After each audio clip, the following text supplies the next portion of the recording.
Hello there, witness, and thank you for the follow. It's nice to see you come around.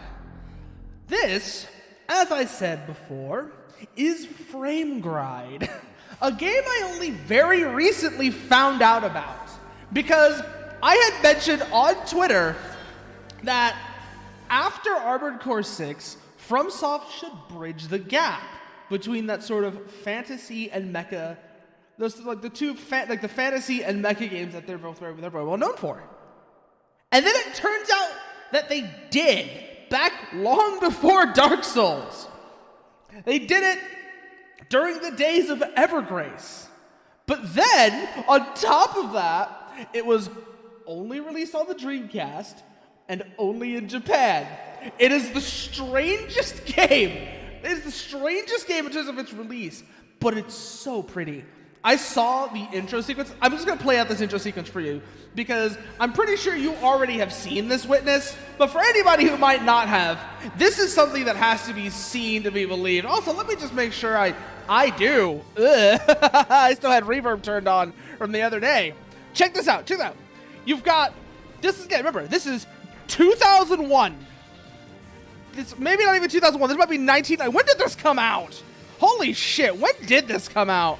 This came out in 1999 looking like this. This came out in 1999 looking like this. Check it. Check this out. He's got the magic spell going, and then the angels come up out of it. Watch this, watch this, watch this. There they go. Here they go. And they've got guns on them, too. It is the perfect combination. And I'm serious. I really hope that Hidetaka Miyazaki, whom I really hope that the rumors of Hidetaka Miyazaki maybe working on something with Brandon Sanderson turn out to be true, and what they're working on is maybe not exactly a sequel to Frame Gride, because it's a bit of a weird game.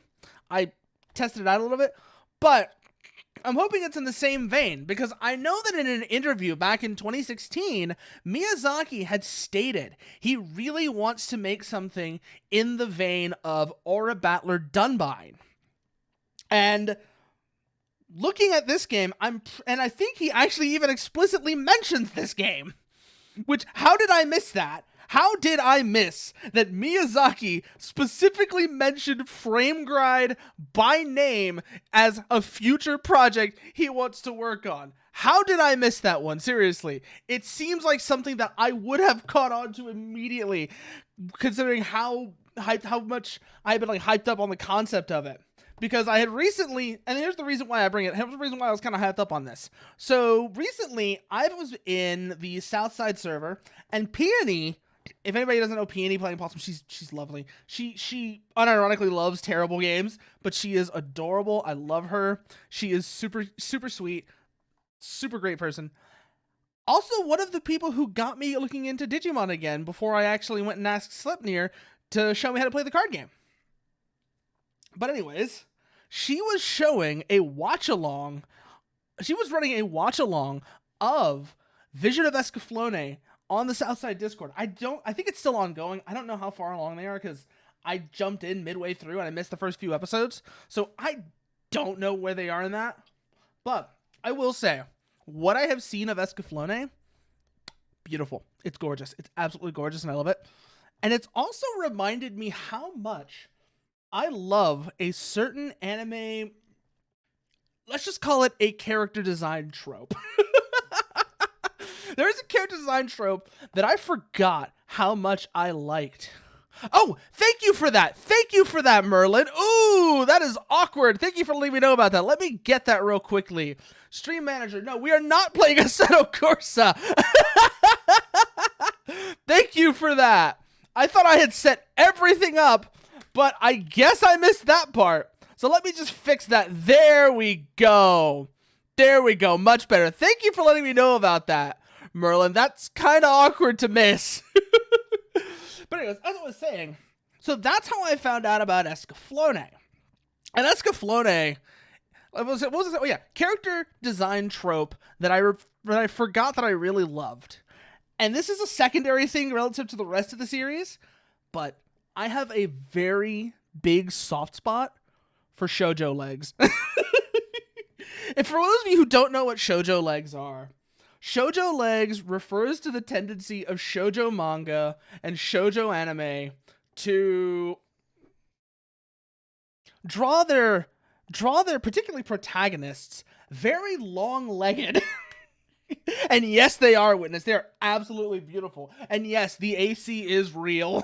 The AC is very real, Dusk. But we've already had this conversation. Hell, we watched the trailer again the other day. We absolutely... I pulled up the trailer. We watched it again.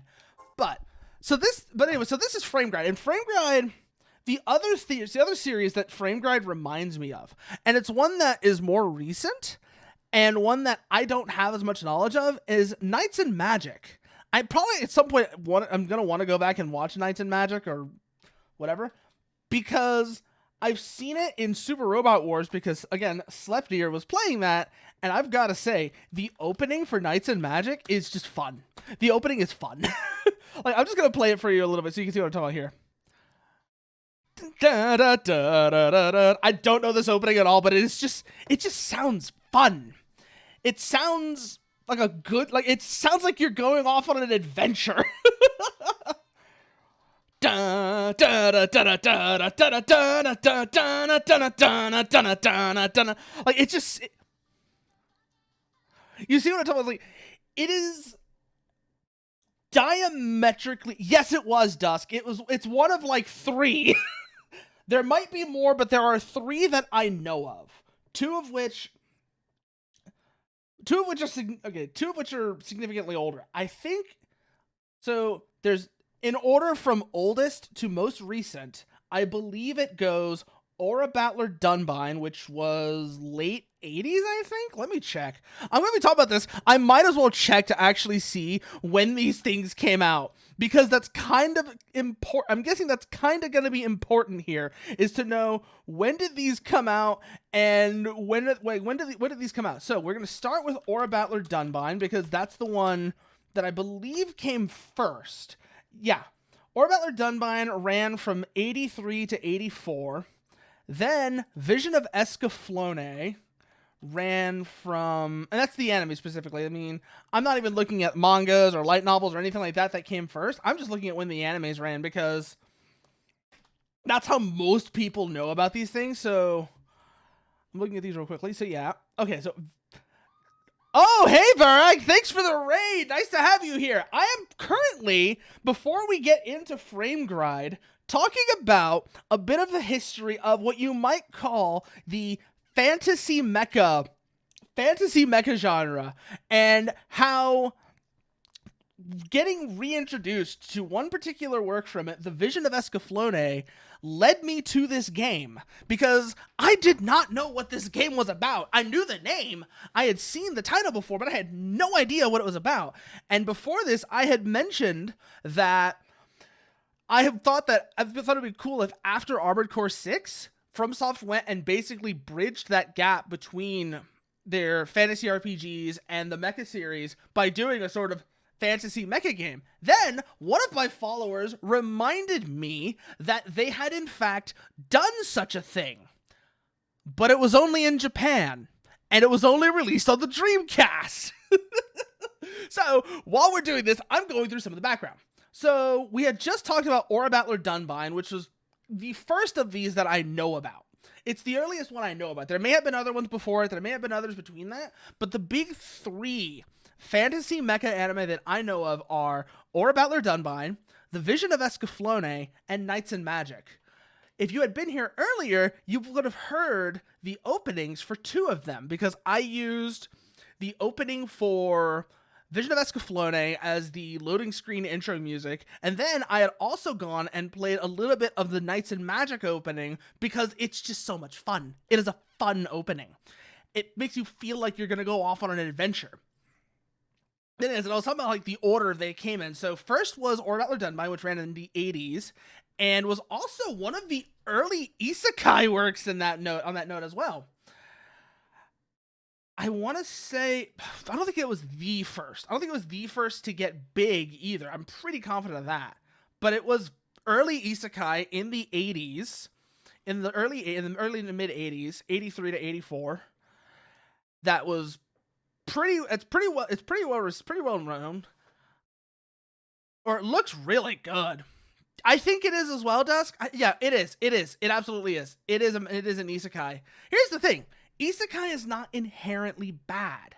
The big problem I think most of us have with isekai is the fact that your average isekai protagonist is a blank slate who is designed for the audience to self-insert onto, and thus gets this, along with not being a character, gets everything handed to him without any real sense of struggle or conflict or effort. That's why people hate isekai. It's not the concept of isekai. It's all the baggage that goes along with it that it does to pander to the lowest common denominator. That's why people hate isekai. That is why people hate isekai. And it's such a shame that so many works, so many things that people would otherwise love, like Our Battler Dunbine, or I want to say Vision of Escaflowne, a lot of classic shoujos, a lot of good classic shoujos, Vision of Escaflowne, Inuyasha, I want to say, no, not Sailor Moon. Sailor Moon was not that, it was Magical Girls. Fuck, I'm trying to think, but there's a lot of otherwise good anime and good manga and such that people dismiss because they find out it's an isekai, and as a result, they have that association with modern isekai trash, with the self-insert harem protagonist who doesn't have to try because he's the greatest thing to ever grace the earth. Ugh, I hate it. I hate how so many of these bad tropes have just poisoned. And here's the thing. Tropes are tropes for a reason. Let's get that out of the way right now. Tropes are tropes for a reason. They're useful. They are useful tools for a writer who knows what they're doing and who understands that tropes... This goes both ways. Because there's a lot of times where tropes get subverted when it would have been better to play them straight.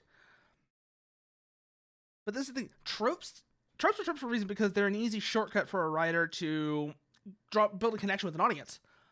But you also need to iterate on them. Sometimes that means playing them straight. Sometimes that means subverting them. Sometimes that means making them a little different. You have to make it your own.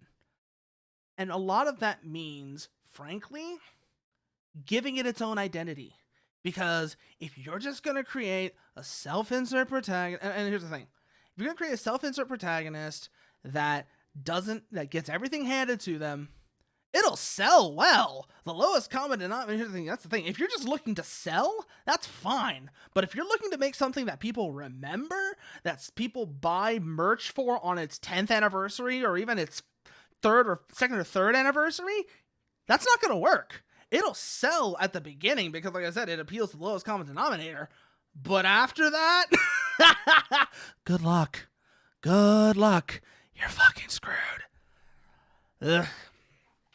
And that's also the important thing of making something memorable. It's not just the fact that it is, people will be talking about it. It's the fact that you can then, and there's an economic incentive to make something memorable that isn't just dull and generic and bleh.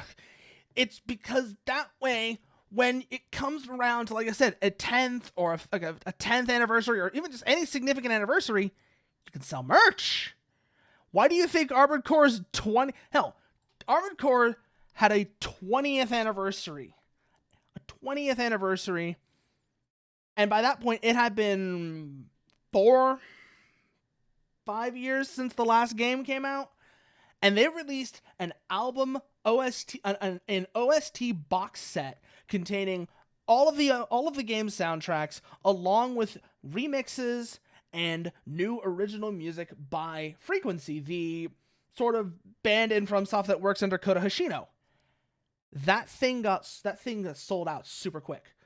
I think they did a later release of it, but I remember the first release of that box set sold out almost immediately. It was incredible. And that is the economic impact of having something memorable. People remembered Armored Core, and it showed. I don't want to continue. I don't have a save file. I just clicked the thing. Ugh. But anyways, let's actually get into this damn game, since I've been here this whole time talking about it and talking about the animes that kind of inspired it. Let's get into this. In an ancient empire, the Emperor Kurt chose 7 imperial candidates from the 7 kingdoms.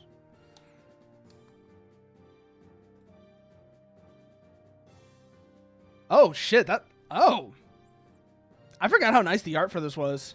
In the year 700, when the Emperor Rahilio was dying, one of the 7 candidates, Zolt, raised a rebellion against the whole empire. By the way, all of this is fan translation. This is a fan translation. There was no official release of this game outside of Japan.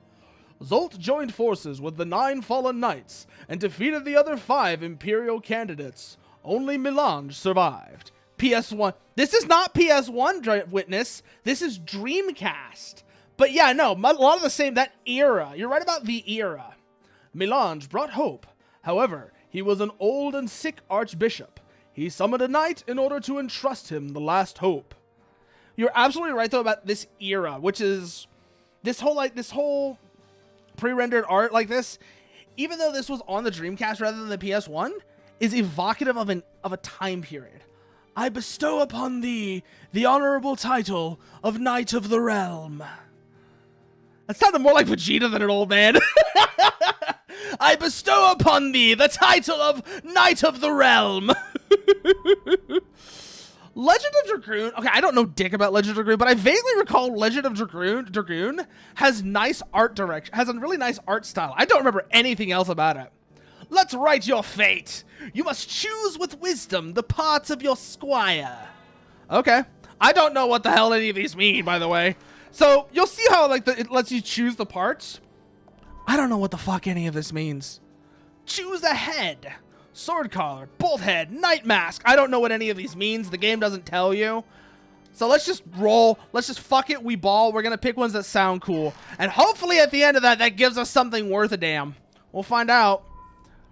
Choose the R. Choose the core. Offense, magic, defense. Oh! Okay. That's useful to know. Thank you, Witness. Let's see here. Fin armor, grand guard, pedal plate. Ooh, I'm thinking pedal plate. That just sounds cool. Why don't you just make the tankiest motherfucker to ever tank because I keep picking the ones that sound cool? Choose the arms. Main, Eon arm. I don't know what Eon arm is, but again, it sounds cool. Let's see what this next one. Okay, I think this will be, yeah, this is sword, just the legs. Pedal plate sounds like it's the dodge option. Okay, interesting. Sword thin, far cross. I kind of like far cross. Far cross just, again, it sounds neat. What's next? I think next will be first weapons. Yep. Sword and shield. Okay. Ansera and M blood. Ansera? Answerer? For answer? Armored core? White glitch? Is that you? Are we gonna fight an arms fort? Are you gonna make us fight like a magical arms fort that's got giant... Okay, that would be an incredible boss fight, actually. Let me just get this over real quickly. I've got this stuck in my head now. Imagine something like Spirit of Motherwill. Imagine something like Spirit of Motherwill, but in that sort of R mace and F leaf. Okay, okay, fine. We'll use the mace. What was I saying? No, yes. That would be an incredible boss fight. It's something like Spirit of Motherwill, but in that sort of like medieval fantasy style. So it's this walking castle. It's just this walking castle that goes around and just, it's got like a ring of cannons all around it. And you see them like sticking out from the parapets and shit. And it's got moss growing off the legs, and the whole thing glows with this arcane energy. That would be tell me that would not be an incredible boss fight. That would be amazing. And Charger, S-Strike, Sky and Flamebird, Destroyer, and E-Song. You know, that is interesting, but I'm kind of tempted to go with Destroyer and E-Song. Because again, it's called the Destroyer. It's called the damn Destroyer. E-Song is whatever. I don't even know what E-Song means. But Destroyer. Also, remember how I had my birthday stream on a day that was... I had my birthday stream. That technically was not my birthday. This is my actual birthday, by the way. I had it a couple days earlier because I was going to be out touching... I was going to be out touching grass on my birthday. So I figured, hey, let's do something beforehand so that I can actually, so that, you know, I don't feel obliged. No, it's like, I want to do something. Dusk. It's not my birthday. My birthday was back in October. My birthday was back in October. Anyways, what am I looking for here? Oh, yes, night name. Should I? Yep, this the boy. This the boy. What do we got here? Do we want to do? I could do that, actually. That would be funny. That would be a thing. That's a thing. Let's do this. No, not you. You're the wrong one. I need to actually look through these. I need to look through these and make sure. Okay, I need to go to this one. Get you. Get you. Get you. And then we also need this one. Do. Doko. There it is. Do. Ra. Actually, no. Let's go back. Let's do that one. That's going to be this. And then this one is going to be this half. Shindorasu.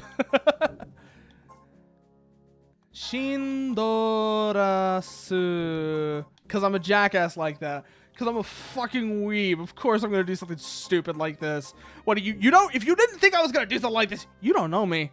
Shindorasu. There we go. That looks right to me.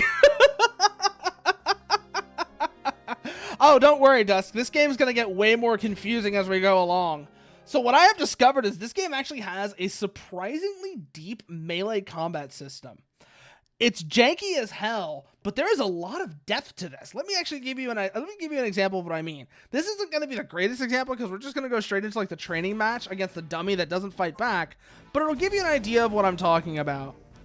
That mace is kind of disappointing, I know, right? Like, we're expecting that to be something cooler. Guess not. Oh, well. But, like you said, mace. We're thinking smashy smashy time. Let's see how much smashy smashy we get out of it anyways. Now, there is one bit of awkwardness to this game's controls. Let me show you them. Witness, you said you were mildly disappointed by that mace. You mean this mace? Look at this thing. That's not disappointing at all. Yeah, no, smashy smashy is go. So you see how I have that energy bar on the bottom left corner there? That is a pool for actions that I can use. For example, out here I have my gun, which is a 3-shot scatter. So the 3-shot scatter, interesting. I can also do this. I don't know what this does. We're gonna find out though. What do you do? What do you do? I hear wolves howling, but that doesn't tell me anything. Oh, we also have this, by the way. Is it this? Yeah, it's that. Whoa. Okay, we have missiles. We have missiles. We have missiles. Nice. Oh yeah, by the way. Yeah, E-Song. E-Song is cool. That's all there is to it. E-Song is cool. And so this thing is the destroyer. This is our gun. Ah, our gun actually burns through the same energy pool as everything else. Okay, that's worth noting. And now we gotta wait for all of our energy to recover. By the way, we cannot do anything until it does. So you see how that little flashing red? That's telling us how much energy we are deficient by. That means we can now we can do this. Dun dun dun dun dun dun. Ultra combo. Yeah, smash them with the mace. Then we get in here again. We don't have enough energy for those, so we just got to keep them working, keep them working, keep them working. Oh, that's right. I did set that to that button. Okay, that's fine. Now that I actually remember that, that's fine. Oh, yeah, we can also do that and create rocks to block enemies from attacking us, because of course we can. Bong, bong. Oh, yeah, no. Punch. So certain actions are universal. Certain actions are universal. For example, the boost flight is universal. The guns are not all the same, but no, the gun action is universal, but there's variations on how they work. You get up close, that's punch. And then you also have your sword. You have a shield guard, which you can use with your sword, apparently. That's good to know. And that's basically an overview of the combat in this game. And look at the design of this thing. look at just the little intricacies of it. They really, really, really worked with what they really did a great job of what they had in terms of system resources on the Dreamcast. And you can see how a lot of what they did here went and paid off for the, what's it called? Oh yeah, Night Mask, Petal, Eon, Cross, Destroyer, Armace, E-Song, F-Leaf. Okay, so let's actually go through our parts now. And I kind of have that I've selected them. I'm guessing FP and DFP. I don't know what any of these stats mean. Oh god, this is gonna get weird. We've got FP, DFP, OPLT. Okay. Sharp, Satan, Bolt, Collar. I don't know what any of those mean. I don't have any of them either, so I can't check them out. Night Mask, Petal, Eon, Cross, Destroyer. Our other options for this would have been Sky, S-Strike, K-Crusher, Falcon, Panic, R-Spear, and Long. Again, no idea what any of those mean, but we're going to find out, that's for sure.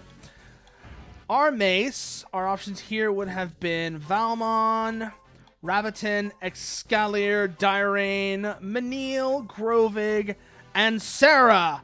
That would have been Ansara, Armace. E-Song. This would have given us Exodus, Holy, D-Meteor, F-Bird. Ah, that's right. That would have made us take F-Bird. I remember I don't like... No, F-Bird would have been... I could have used Ansara with this. That's fine. Okay. But then instead of Destroyer, we would have had a different weapon there. That's fine. That's fine. That's fine. That's fine. I don't know what any of this means, but we're going to roll with it. Fuck it, we ball. Let's go get into our first actual fight. The Fossil Desert. Can we... Oh, wow. We can actually move this thing around. There's no point in it, but... we can do that, apparently. That's a cool that's actually a really cool interface setup right there. But the Fossil Desert's where we need to go for our first fight. Gordova, the Dawn Knight. Frame, heavy, element, earth. Thank you for that, Tequila. Nice to see you're here. FP is your frame points, HP. I'm guessing DFP is something to do with like an armor stat or another defensive stat. Oh, okay. What is that? What is that?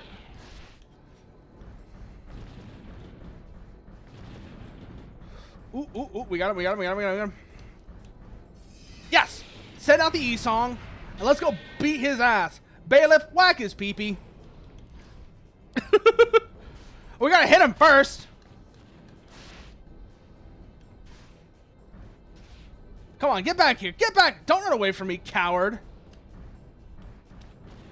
I thought you were an honorable knight, Gordova. I didn't think you would be a coward and turn yellow on me. You disappoint me. No tengo dinero. Oh, I mean, if you can't pay, if you can't keep up your end of the bet, that's fine, Tequila. That's fine. I mean, just you acknowledge that I won, and that's fine. ¿Sabes qué rima con taquero? I don't know, man. Ah, híjole, damn it. Ah, get up. Oh, okay, we might want to go take care of those mooks. They're gonna bother me until I do. Have some E-Song while I figure this shit out, asshole. Bonk, bonk, bonk. Okay, get clear. We're gonna have to take care of those minions of his. He's got a squire. That's what that is. Okay, he's got a squire. We're gonna have to worry about that. Yeah, no. You think you're gonna run away from me like that? I see what you did here, though. You sent your squire to take care of me because I'm not worth your time. Isn't that what it is, Gordova? Is that really what it is? Oh, shit, he has the same thing I do. The same gun I do, I should say, the Destroyer. No. Don't worry. Like I said, don't worry about it, Tequila. If you can't, you can't. That's fine. That's fine. I'm not gonna pressure you into doing it if you can't. Oof.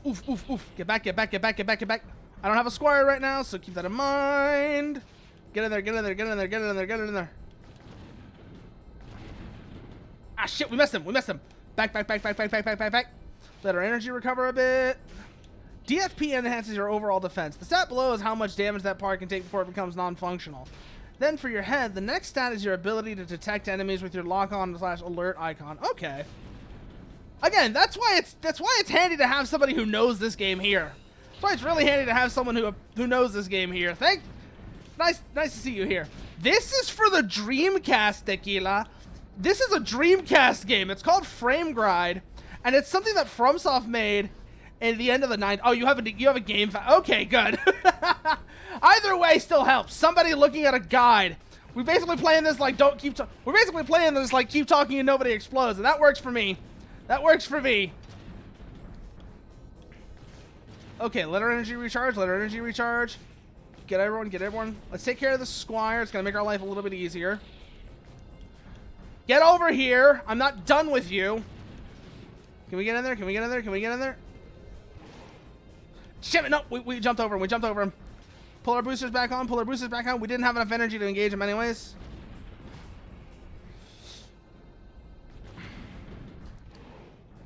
Ah, shit. I gotta stop jumping. I gotta stop jumping. So I have my gear, my button bindings actually set up kind of weird, so that I'm using an Xbox controller. Let me just give you an idea of how my button bindings are set up on this, though, because this is gonna drive at least one of you crazy. So here are my button bindings on the Xbox controller for this. My left stick is the thumbstick as usual. The D-pad is the D-pad as usual. B and Y are the same, but then so here's the ones that are the same: thumbstick, D-pad, B, Y, start, triggers. Those are the same. But then I have A mounted on, I have A bound to the left bumper and X to the right bumper. Because that works better for me and my lack of a full right hand. But I'm betting at least one of you is cringing right now just thinking about how that must look. Ugh, I really I'm gonna want to get a different gun than this, because I don't like this weird scatter shot effect. It makes it hard to actually get consistent hits on things. Although when I do, it does seem to hit pretty well. So there is that. Oh, I forgot about that. That's important. That's very important to have on hand. Nice to know that's a thing. Are you trying to get your Squire back up? No, bad. Oh, it's a homing mine. It's like a homing mine.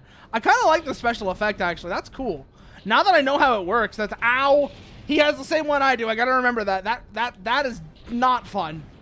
That is not fun to get hit by. But, and win. Good. So that's our first fight out of the way. Let's see if we get anything out of this. So, Cordova, what do you got for us? You got anything good? Are we even going to get anything out of this? Let's find out. Win and gems. Let's see we'll find out what the gems do as well. That's going to be a fun experience. Because I saw that certain items, certain parts have gem slots. Let's see here. Squires. We do not have any squires yet. But we could get them. This is the squire that we were just fighting against. The guy we were just fighting had this squire. And Saya. Virux, Varos, and Ankli, Yowl, Dorg, Doral, and Mia. I kind of like the look of Ankli and Yowl, but I don't know if they're any good or not. That's the thing. So we've got that set up. Let's see. List. What does that do? Easy enough to find out. So your parts' first three stats are the same. The last two are unique stats for the parts. Head handles detection and squire energy. Chest decides glide and energy regen. Arms enhance melee power and the energy cost from melee attacks. Legs decide your knockdown value and how quickly you move. So let's actually go through and have a look at these. So this one, like you said, those first three stats are the same. First one is frame points. That is how much health that part has. DFP or endurance, which is basically our defensive stat. Then for head, DFP, the stat below that is how much damage that part can take before it becomes non-functional. Operational limit. Okay, so frame points, defensive frame points, operational limit, aim, and Squire energy. That's what that LF is, a Squire energy. Pedal, same 3 first stats, glide, energy recovery. Eon, first 3 same stats again, attack and energy cost for melee. Cross, same 3 stats as before, stability, mobility. Rapid fire, attack, range, something about the special. I'm guessing that's what that second one is. And then rapid fire is the last one. And then EN refers to energy. Probably has to do with consumption, if I had to guess. I don't know what any of these mean, but we'll figure it out. These are the same as the gun. And then this is shield defense and magic defense. Earth res, heavy stab, frame res, shield, squires plus DFP. Okay. Shot speed. Okay. Shot speed. Let's go back and actually look at that again. So then gun, bullet speed. Okay. Bullet. Okay. I think I get this now. So attack, range, bullet velocity, rate of fire, energy consumption. This one is probably something about different types of attacks, energy consumption, attack speed, and then 2 I don't recognize. Valmont, we're using the mace right now. It's fine. What does combine do? What are you about? I have one of these. I have one of these. Oh, wait. I know what this is. I think I know what this is. It's easy enough for me to check too.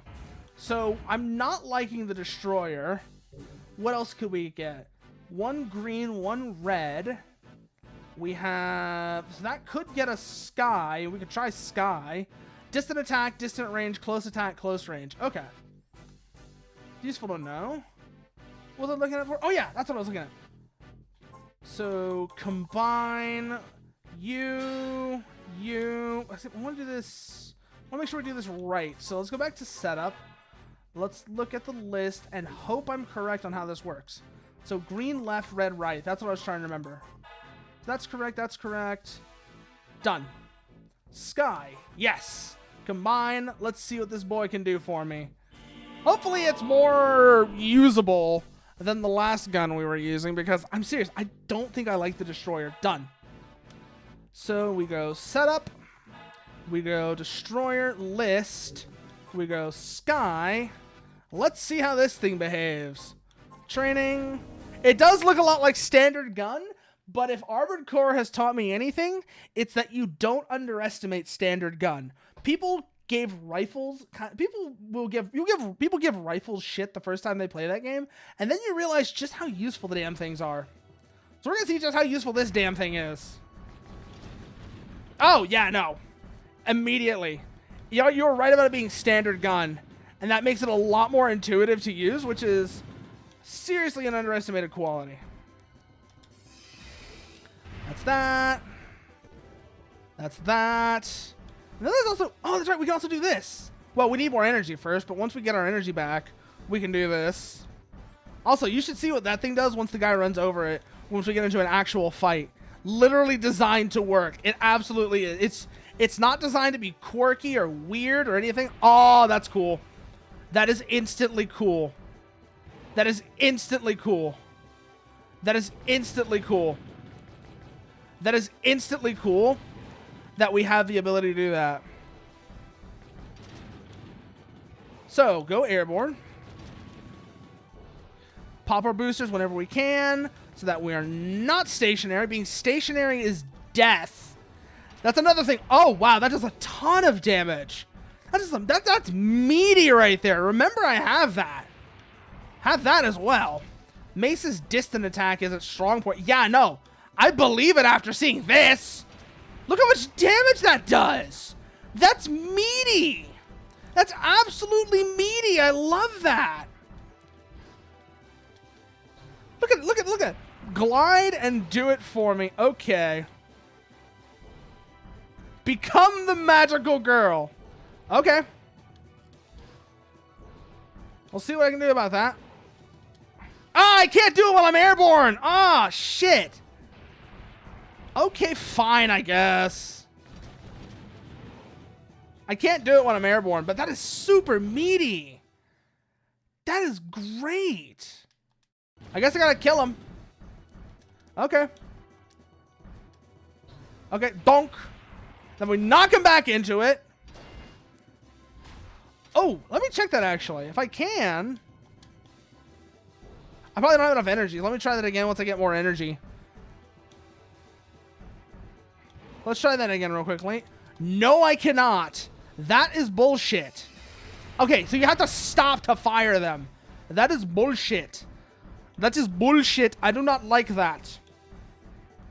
I don't like being told that I have to stop to use weapons. Yeah, no Macross, no magical girl. Fuck it, we ball.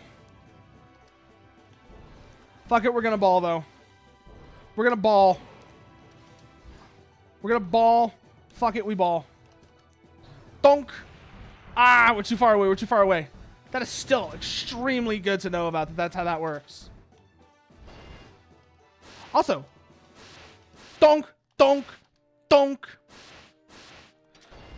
Ah, he blocked us. He blocked us. He blocked us. Yeah, no, I'm gonna punch you in the face. I'm gonna punch you in the face, and you can't stop me. I think I'm gonna. Ah, we don't have enough energy for. Oh, we have enough energy for that one. Donk, you lose. Good. So that. Okay, I can already tell right now, I am liking this gun a lot better, but I am also thinking I like this back weapon a lot. So starting with Destroyer was probably not that bad of a move because it got us this thing. And this thing is just fun to use. Let's go see who our next fight is then, shall we? Fallen Bridge. Let's see. The Fossil Desert. Forsaken Town. Fallen Bridge. Let's see what Forsaken Town is. Gordova. I thought we just fought him. We just fought Gordo.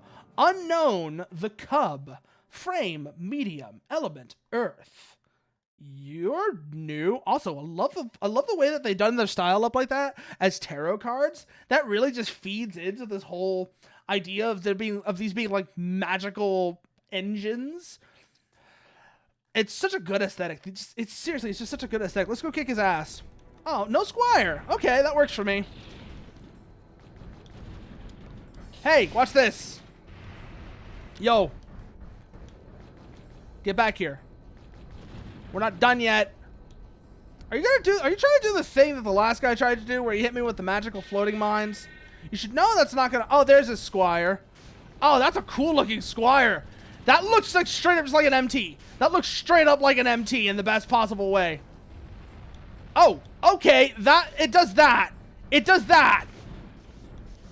I think a Squire would be kind of nice if it can do that, Witness. So, I mean, the bird missiles are nice, but being able to have somebody who can just do that for you, that's also pretty damn nice. That's pretty damn great. Don't even try and say otherwise. We both know that is a pretty damn great thing to have. Yo. Ah, shit, he's too close. He's too close. He's too close. The range on this is going to be super finicky. I can already tell from here. Shit.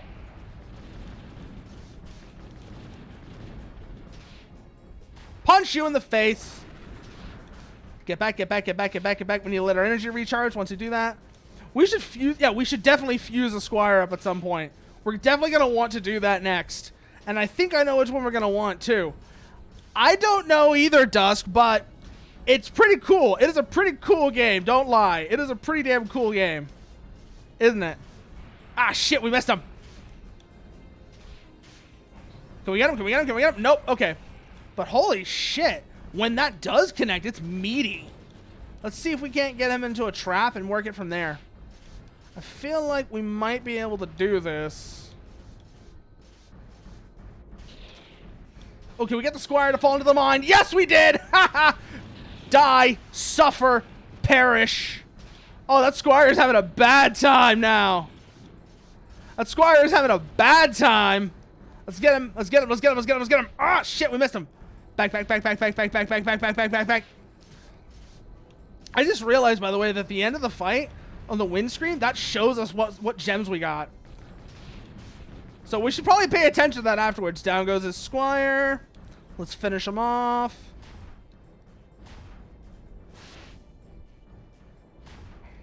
So you can't raise him back up. Get the gem. Good. So that's his squire out of the way, which means we don't have to worry about it anymore.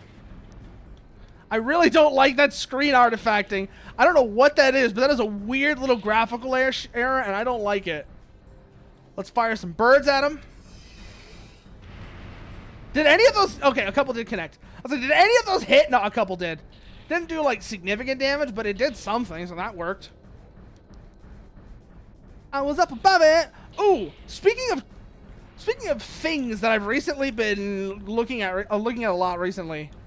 So, I'm going to go off a little tangent here because I ran into this earlier. And this was fucking hilarious, and I love it. So I'm going to show it to y'all. At least a little bit of it. I'm not going to show you the whole thing. But I found this the other day. It's 9 Inch Nails on shuffle. And it fucking killed me, and I've had it stuck in my head for the past day as a result. So let me pull this up for you. 9 Inch Nails on shuffle, browser capture. I specifically want that one. And have a look at this. Just have a look at the whiplash that comes out of this. Push! Make it all go away. Do you believe? Will you bite the have I become? Ever think it's funny how just the sheer total whiplash of it is so absurd. I love it. It is an absolutely ridiculous piece of absurdity, and I love it for it. Ah, that's annoying. Seriously. Oh! We are way too close to him. We want to be close, but we don't want to be that close. So, oh, did we just? Yeah, we just ran over his thing. Okay, it's fine. It's fine. We're fine. We're fine. Hit him with the mace. Bonk. Ah, he blocked us. Oh, what was that? That hurt.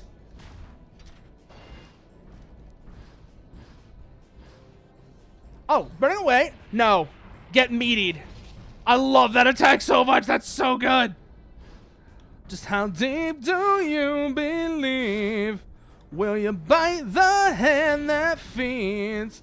Will you chew until it bleeds? Can you get up off your knees? Are you brave enough to see the one that'll change you? God. And on the subject of 9 Inch Nails, I mentioned 9 Inch Nails on shuffle, the joke there, but that also really kind of got me to understand one of the weird little structural things in Trent Reznor's discography. Specifically, that three of the albums specifically chain into each other. So am I, actually, now. As you mention it, Witness, I am also really curious about that. I am really curious what other kinds of ordnance we're going to get on the back. I know, I played this a little bit, so I did play around with one of the other weapons. I know that we can get a mortar. I know we can get a mortar because I saw that one. That's the one that comes with Ansera, which is the big sword. And when I say big sword, I mean big sword. It is big sword. It's like a great sword, and I love it. Stop it! Dun-dun. I said stop it! Oh, that was way more effective than I thought it was going to be. Ow, ow, ow, ow, ow, ow, ow, ow, ow, ow, ow, ow, ow. Do we got enough? We got enough! Go! Go, my pretties! Kill him!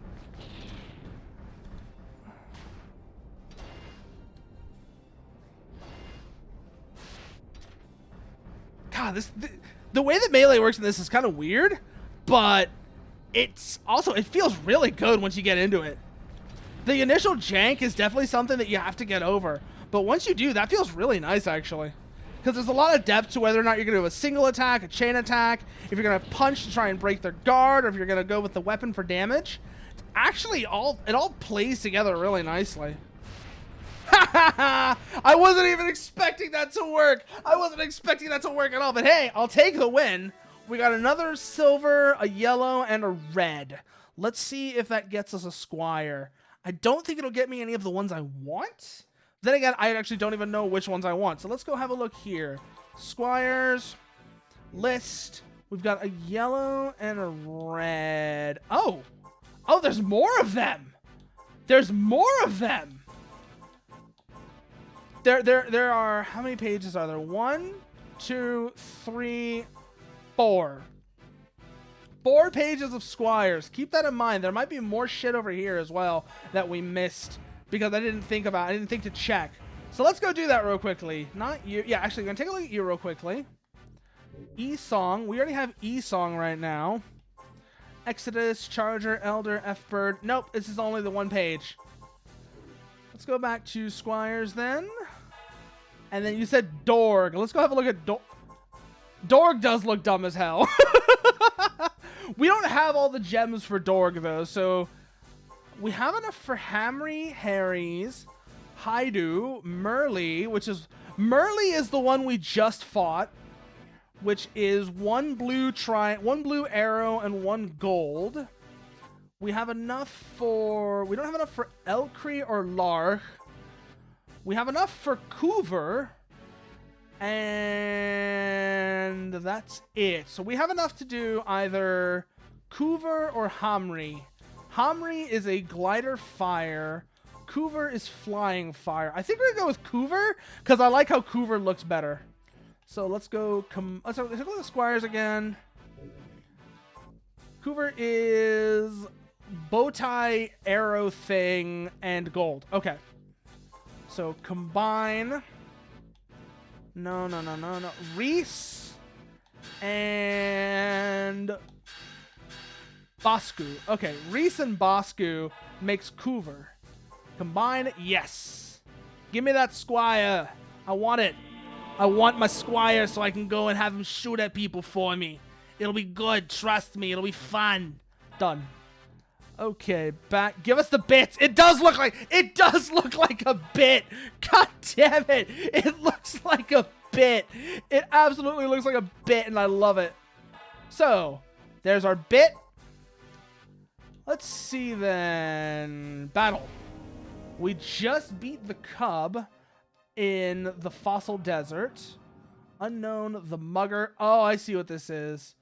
This is guys who we've already beaten are getting replaced by randos. Okay, so I know what this is now. Do I have to do it? Do I have to fight him? I guess I have to fight him. Oh, well.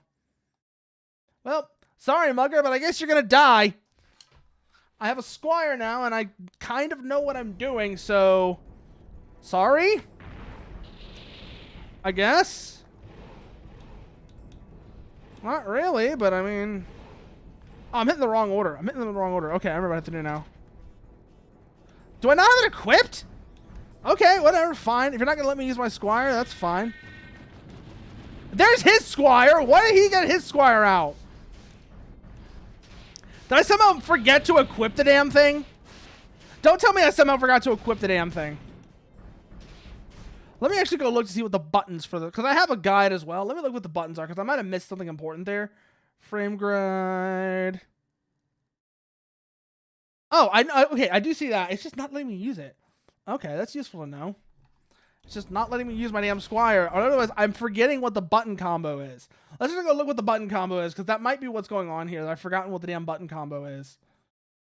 Oh, and thank you for that, Dusk. Ooh, that feels really good. Squire stats, not important. On ground at all distances. It is that button combo. It's just not doing it. Okay. Weird. He's right. There it goes. There's my squire. Have at you, knave. It's so dumb. It's so small. He is so small. Look at him. He is the boy. Have at you, knave. Oh, damn. My squire's taking a beating, though. I might want to take care of this guy real quick. Da-na-na-na-na-na-na. Kick his ass! Kick his ass! It's robot fighting time! There goes this squire. Let's go fight the guy now. Let's go fight the guy now. Boy is winning. Yes, he is. Somehow. Probably because I'm helping him, but whatever. A win is a win. Yo, what's this? Ah, I missed. Fuck, I missed. Oh, yeah, knock him down, knock him down. Bailiff, whack his pee-pee. Oh, we are well ahead of you on, I'm well ahead of you on that one, Dusk. I'm going straight for him. Ah, god damn it. He left a mine. That's my trick, asshole. I'm the one who leaves the land. I am the one who lays the landmines. I am the one who lays the minefield, not you. Okay. You're gonna keep running away? Okay, fine. No, you're not going to res your squire. I don't know why you think you are. Sir, you are delusional. Go to the infirmary. I'm going to beat the crap out of your squire so that you can't res it. Also, that gets me a gem. Thank you. Ah, fuck. I fell into the landmine.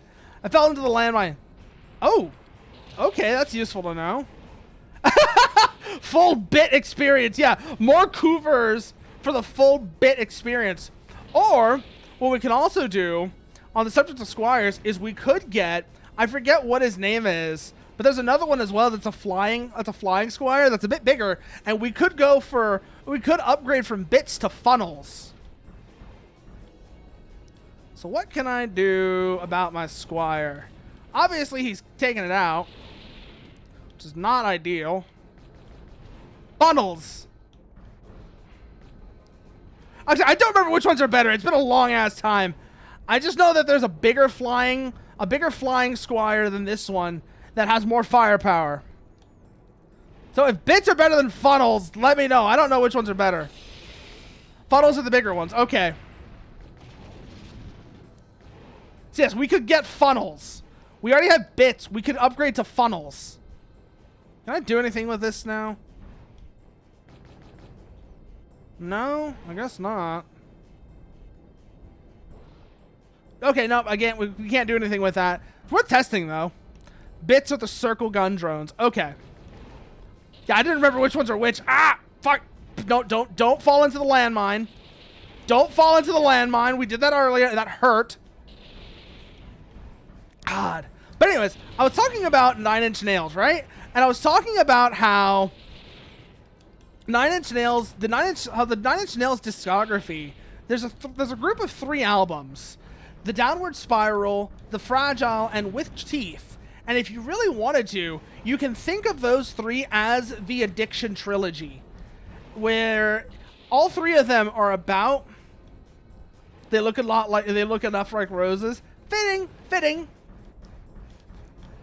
All 3 of those albums have a central theme of addiction, where Reznor kind of describes his relationship with addiction like an abusive woman, like an abusive spouse or an abusive partner.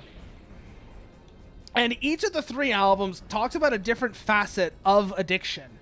So the first one, The Downward Spiral, talks about how somebody gets into that cycle of addiction, how they get pulled into an addiction, how addiction takes advantage of their worst insecurities, needles at them, and pulls them in to trap them.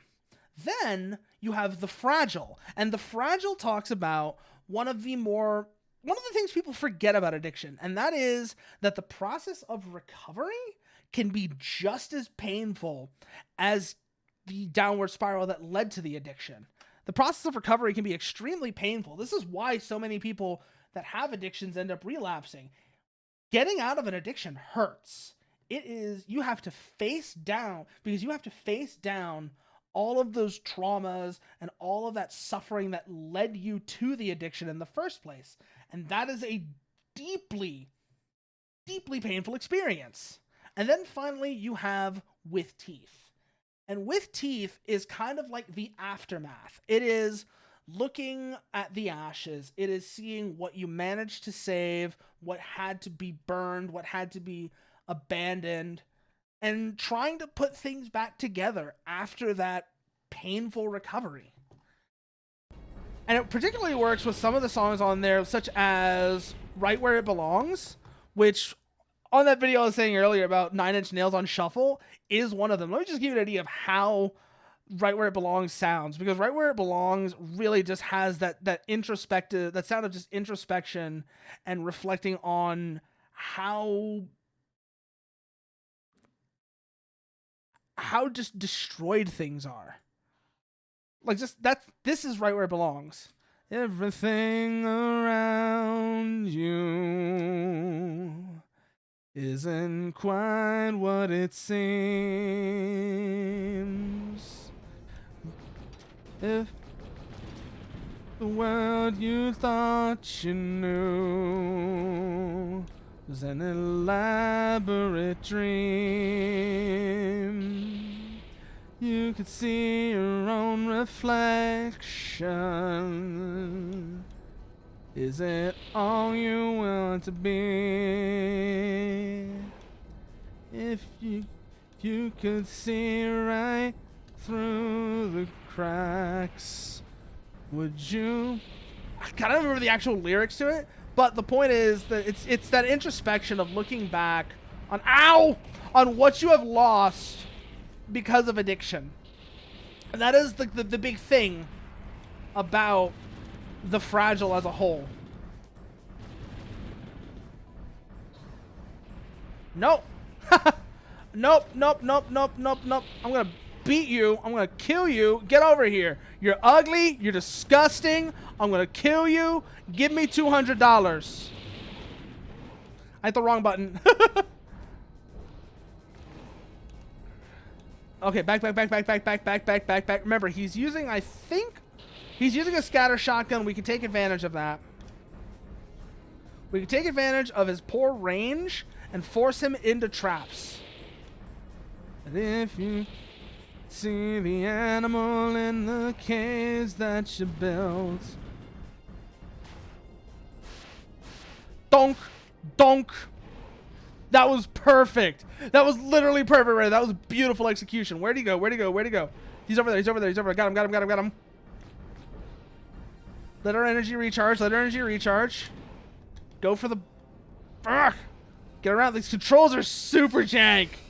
These controls are and will continue to be super jank.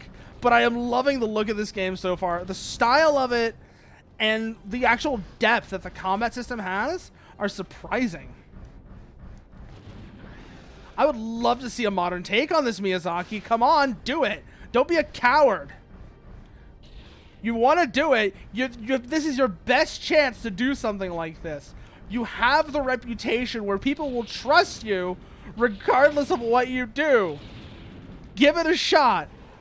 Do it. No balls you won't. The world around you. There we go. Get him off. Go kill him, birds. Oh, this is not good. This is not great. We had a bad opening to this fight, and now we're kind of suffering for it. What if all the world around you... Oh, God, it's like that particular bit is just stuck in my head now.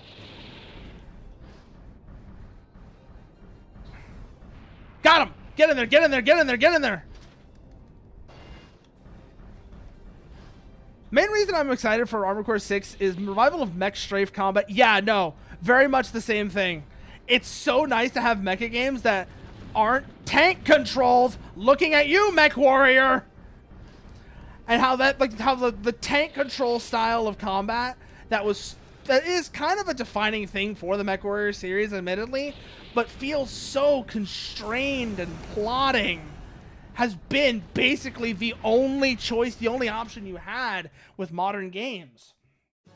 It's so nice to have a modern mecha game where you aren't confined to that style of combat. Oh, I know it was I know it was, Witness. Like I said, that is the signature of MechWarrior, so it makes sense.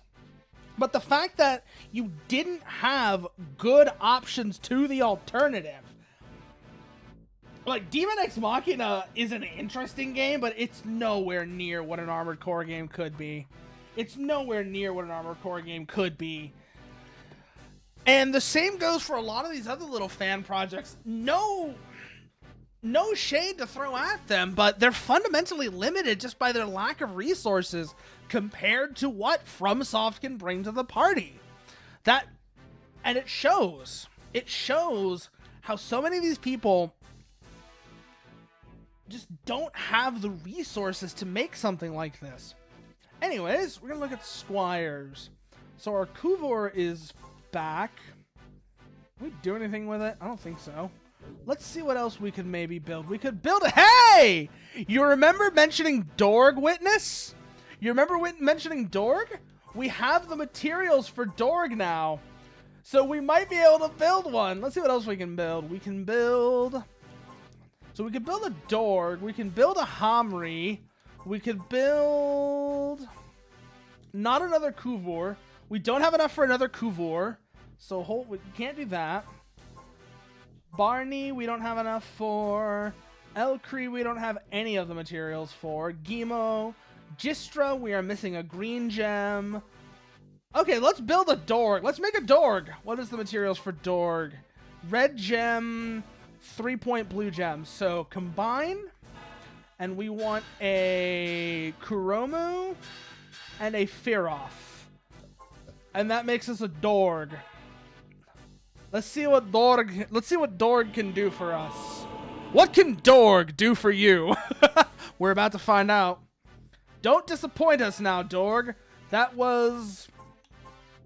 I think that means we cannot make another Kuvor. Let's check. Oh, no. It doesn't use the same gems. Never mind, that's fine. You're okay, you're okay, Dorg. You get off this time. It does look like a flying axe head in the best way possible. Ah, we can't take one. We can only take one or the other. Shit.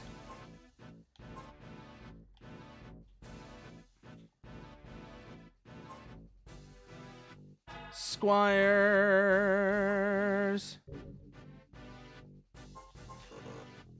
How do we select none? That's what I want to know. It's like... Oh, that's how we do it. Okay, so we go list. Let's see what Dorg can do for us. Yeah, we need a better head then. Okay, so let's see. Frame. No, not frame. Setup. Setup. Night Mask has that limitation. Why? Oh my god. I hate that they're bar stats. God, this is one of the things you were really good about, FromSoft, is that you would give us actual numbers. You would give us actual numbers and that let us know. Okay, so I need Sharp. That's what that tells me, is that I need Sharp because Sharp has high LF. And that would let us get more Squires on the field. But now that we know that, let's go get more gems and then we can maybe make a Sharp and that'll get us what we need. So that's Fallen Bridge. That was Fossil. Let's just go to Fallen Bridge. Fallen Bridge. Kronher. The Orchid Knight. Frame Light. Element Wind. Well, let's see if this guy... Watch this guy somehow kick her. Watch this guy be the guy that filters us. Watch Kronher be the one that filters us and shows us how much we suck. Be like when we run into... Bar gauges are... Yeah, no, absolutely, Witness. Bar gauges are only useful for comparisons. Squire, go! Go kick his ass, Dorg! Oh, hey, we have the same back weapon. Ow!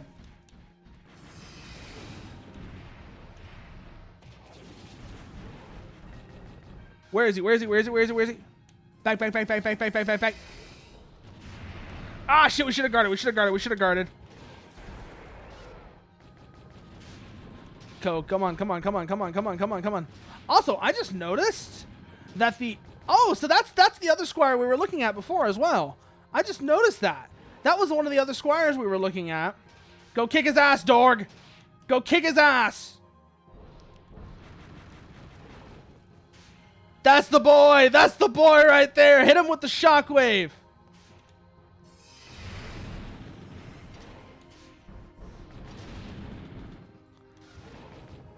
Oh, back. Where is he?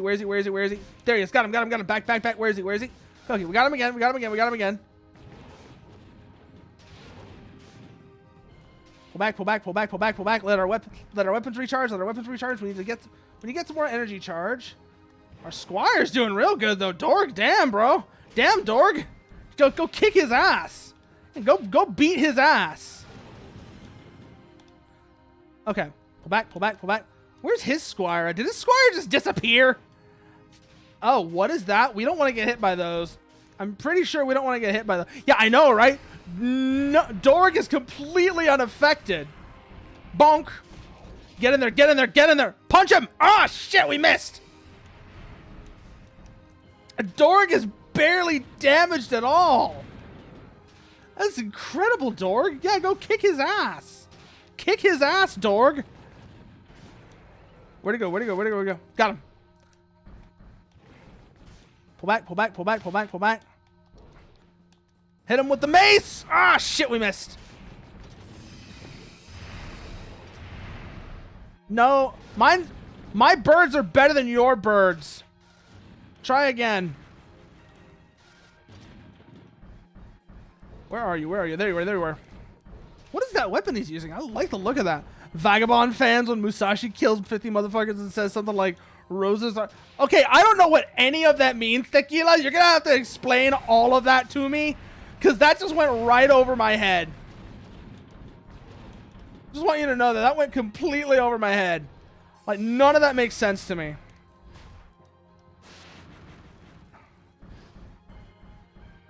Ooh, back. We got enough energy for birds? Not yet. Go, birds. God, he really does not have... He cannot take as much damage as we can. Well, I said it's a light frame, so wow, that makes sense. Who would have thought? A light frame is a light frame. It doesn't take a lot of damage. Vagabond. Okay, so it's a book or something like that. I didn't know what you were talking about there, so I'll give the other look then. I'll give that a look at some point, I guess. Whoa. Back. Yeah, damn, Dorg. One thing about Dorg as well, he's really good at distracting the enemy. Keep that in mind. He's a real good distraction. Ow. Back. Where are you? There you are. Kill him, Dorg. It's a manga. Oh, okay, so it's a manga. Who is it by? Do you mind me asking? Who is it by? Where are you? There you are. Got him.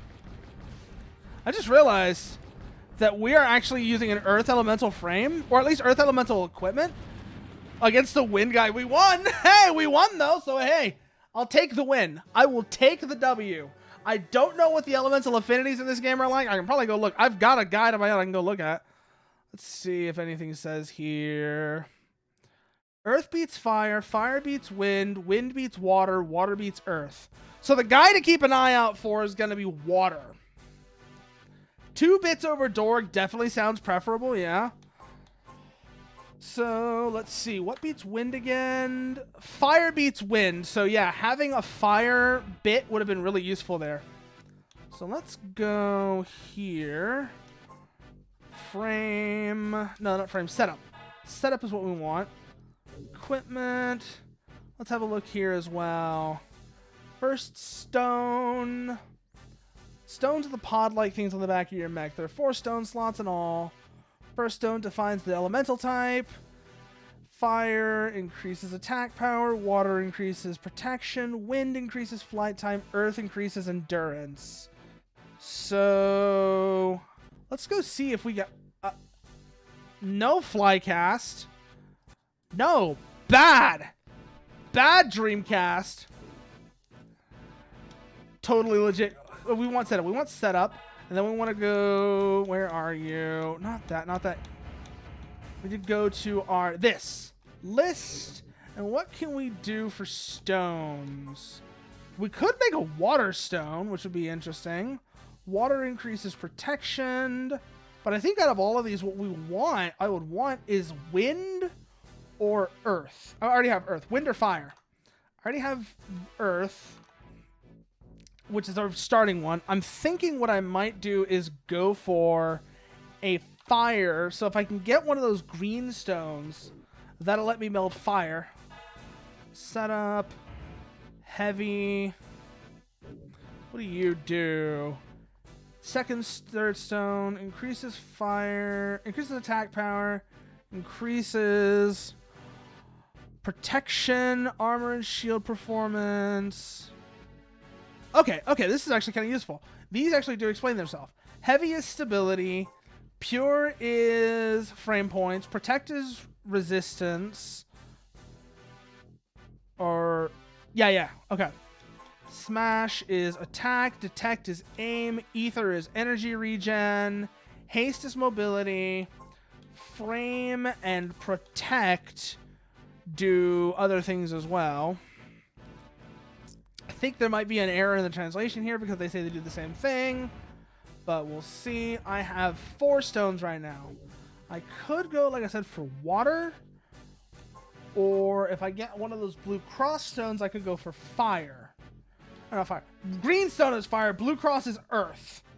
So I could go for water or fire. If I get...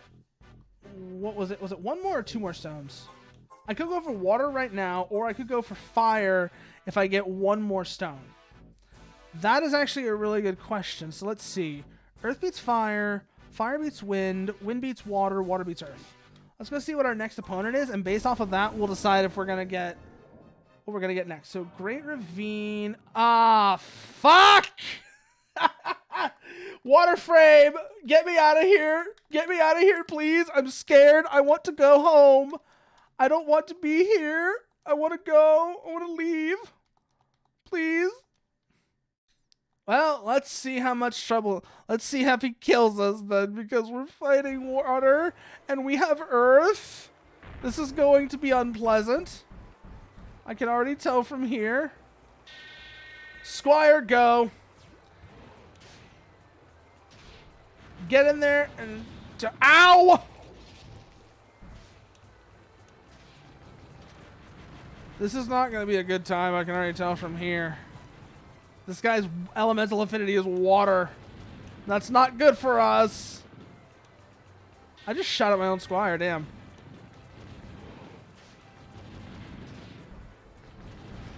He's got 2 of them, too. Keep that in mind. Oh, damn. Okay, so our gun actually uses up that energy. Keep that in mind.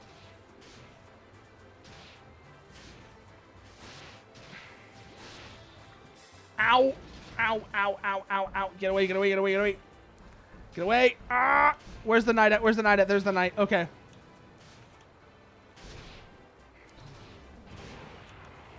Ooh, did we get him with that? We got him with that. Ow! Okay. Water hurts. Water hurts. Keep that in mind. That is not pleasant. If we had wind, that would be good here.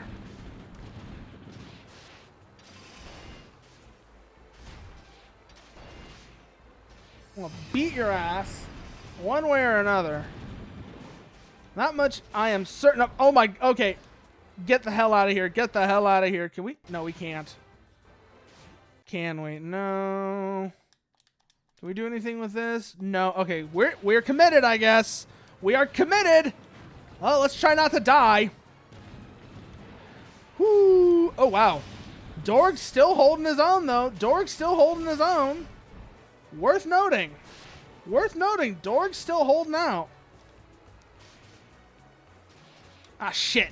We've been burning through energy and not even noticing it. We really need to pay attention to that.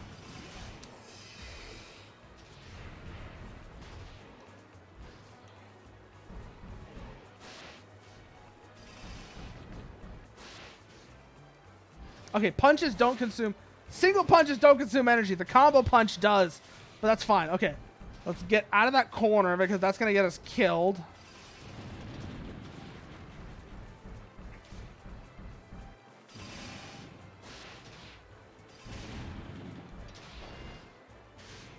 Bonk. Bonk. This is not a good place to be. Yeah, we're not going to win this fight. I'm already kind of feeling we're not going to win this fight unless I get really smart really quick. This is not going well. So get in there. Get in there. Get in there. Let's see. Come on. Come on. Come on. Come on. What if everything around you isn't quite what it seems? What if all the world you think you know is an elaborate dream? Why is that bit stuck in my head so much? Come on, baby. Come on, baby. We got this. We got this. Get up there and go hurt this guy. That's what we need. Don't get into the ice. Whew. Okay, we're okay. We're okay. We're okay. We're okay. Our squire's not having a good time. Dorg is not having a good time, but neither are his squires, and that's a 2-on-1. So if they're tying up a 2-on-1, if Dorg's tying up a 2-on-1, I'm going to leave him to it. Get him, Dorg. Get him. Oh, Dorg's down. Dorg's down.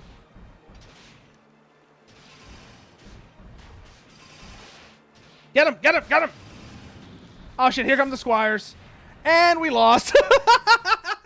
Okay. Let's see what happens when we lose. Yes, lose. I am aware. Please tell me this is not a game over. That would suck. Okay. So, does that take us to the hangar? That takes us back to the hangar. Good. Also, while we're here, we're going to save. That way, I don't have to start over from 0.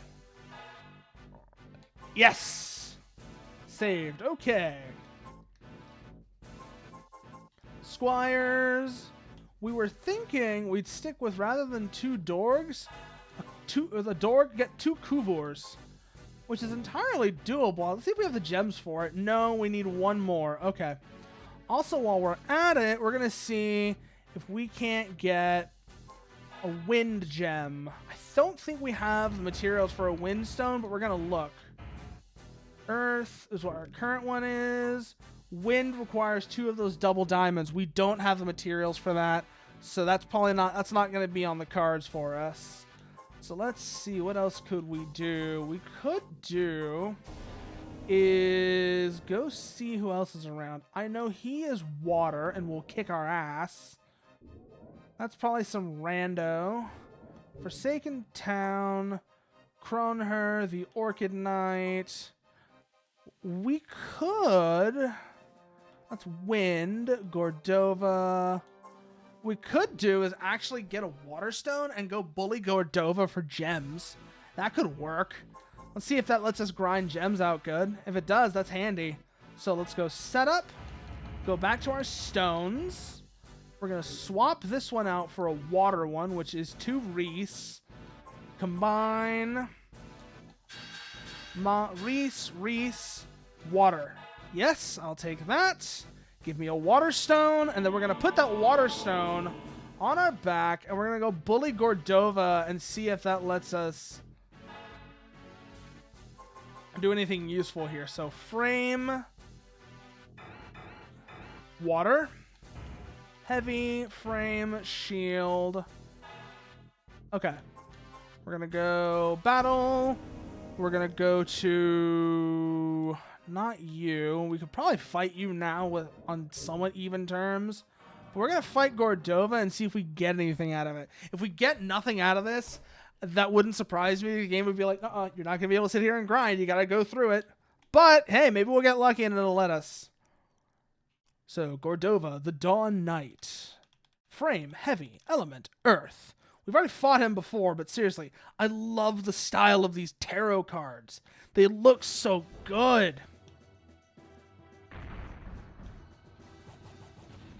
Oh. Okay. That's new.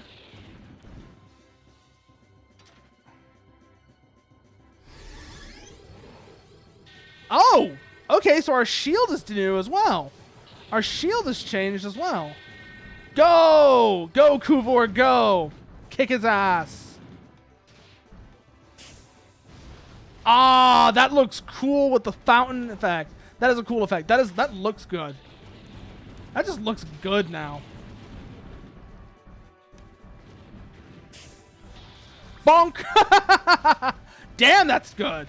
Ow, ow, ow, ow, ow. That's a fire squire. Keep that in mind. Water does not beat fire. Fire does not beat water. But water does not beat fire. Water beats earth. Wind beats water. So that would be really bad. Good thing we keep these. You gotta keep these in mind.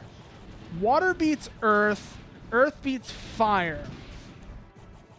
I don't think we're gonna get any gems out of this because this does just seem like a combat simulation, like a simulation or whatever. But hey, maybe we'll get lucky. There goes the squire. Actually, no, not yet, not yet, not yet, not yet, not yet. Pull back, pull back, pull back, pull back, pull back. We're gonna let ourselves recover some energy. We're gonna take out the squire. Oh, we can't take out the squire. Okay, yeah, that kind of leads into what I was saying before. I don't think we're gonna get anything out of this. But hey, it was worth a try. So pull back, pull back, pull back, pull back. We may actually want to try this weapon. Try the other weapon we still have with air. Not air. Water. To see how it performs differently. Because this does... The elemental affinities do seem to drastically change your weapon performance and your weapon behavior.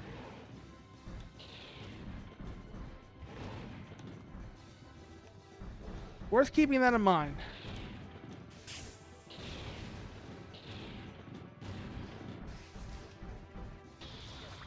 Pull back, pull back, pull back, pull back. He fell into our mine. Good, good, good, good, good.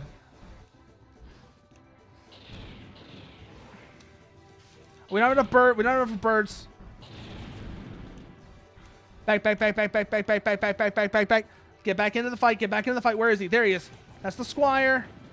We can't take out the squire, I don't think. I said this is not really a fight. This is just training bat. This is probably just a training bout or something like that. So that's fine, I guess.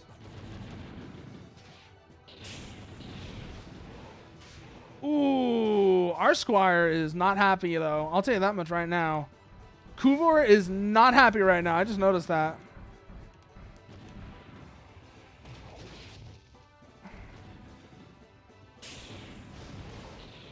Ooh, get away, get away, get away, get away.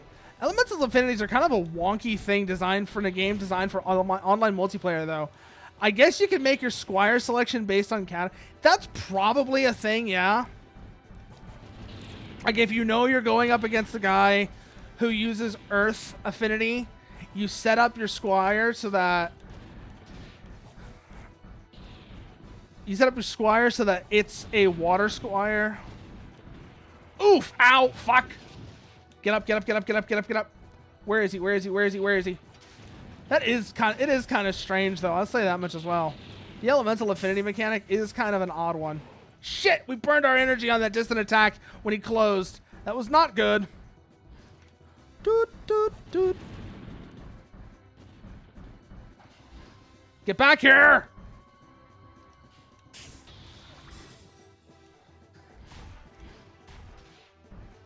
I'm gonna punch you until you stop. I'm gonna beat you with a crowbar until you go away. I don't know. Oh, by the way, I remember also seeing something else that just reminded me of that was great. Was somebody swapped James Earl Jones's lines in Star Wars when he was playing Darth Vader with his lines from Field of Dreams, and I think it's called like Merry Christmas and Peace on Earth. I forget the name of the movie exactly, but they sync up so perfectly. It's amazing.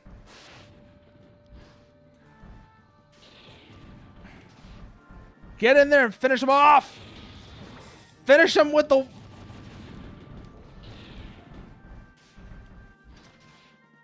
Oh, shit. Back, back, back, back, back, back, back, back. I was right. This is kind of like training dummy mode, though. But I'm not complaining. There we go. That's the W. And I don't think we're going to get anything out of this, but let's see. Hey, we got a gem. We got one gem. That's probably not one we're going to need, but hey, it's a gem.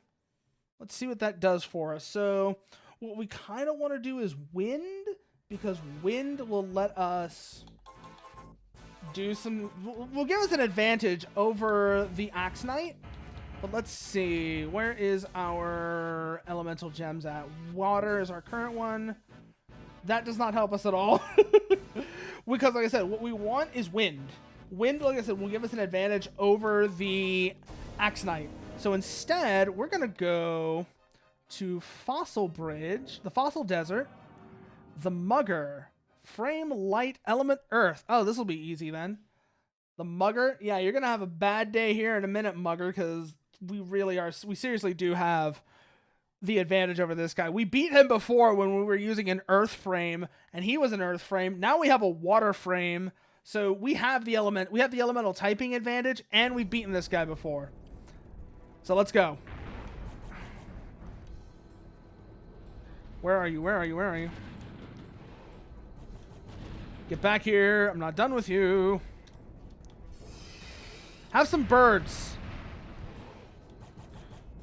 Where are you? Where are you? There you are.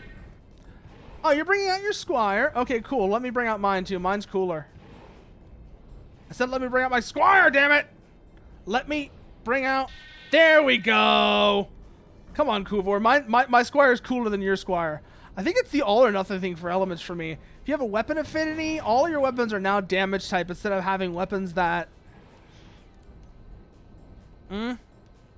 have different... Okay, yeah, no. I feel like instead of tying weapon affinity to frame, elemental affinity, yeah, no. Tying it to weapons would have worked better.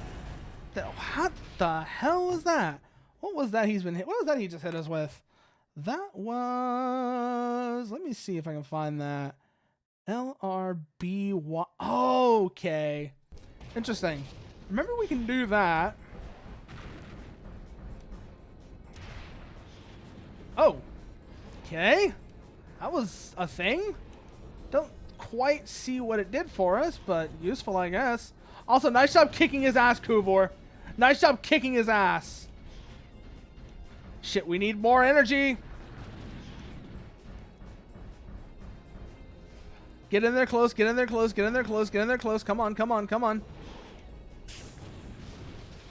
But yeah, no, definitely having... They should have tied elemental affinity to weapons rather than frame. That would have made a lot more sense for sure. Let's get around, let's find him. Take advantage of his laps, hit him with the water, and then get in there and beat his ass. Pull back, pull back, pull back, pull back. We need more energy. Where is he? Where is he? Where is he? Where is he? There he is. Got him. Drop some mines for him. Shit, we don't have enough energy. We don't have enough energy. Pull back, pull back, pull back. Where'd he go? Where'd he go? There he is. Got him.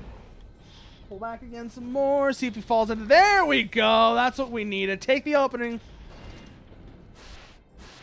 Get him, get him, get him, get him.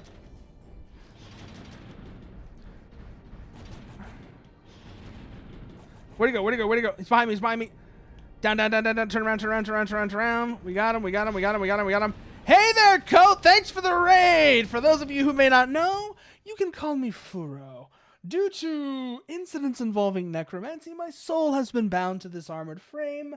And now, when I am not here, I spend my time as what you might call a glorified exterminator, reminding the things that go bump in the night to stay in the night.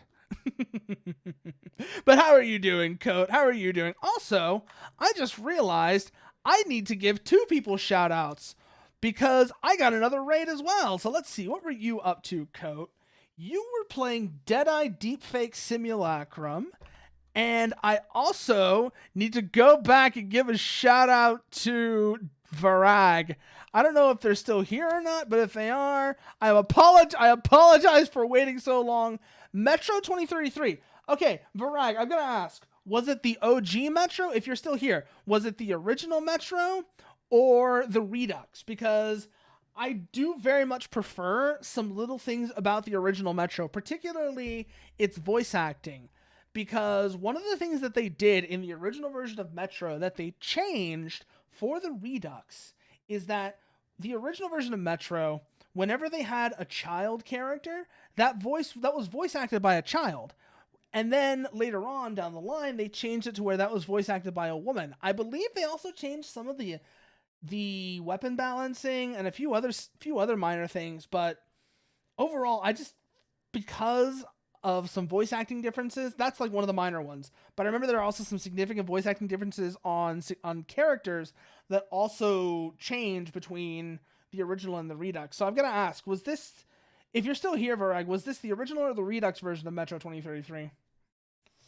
Also, what is Deadeye Deepfake Simulacrum? I've seen this game a couple of times before, but I've never actually asked what it is. Like, what on earth is Deadeye Deepfake Simulacrum, Coat? That's what I want to know now. There he is. Kill him. Oh, by the way, I should explain. We are playing a game called Gride. Gride is a game I only recently found out about.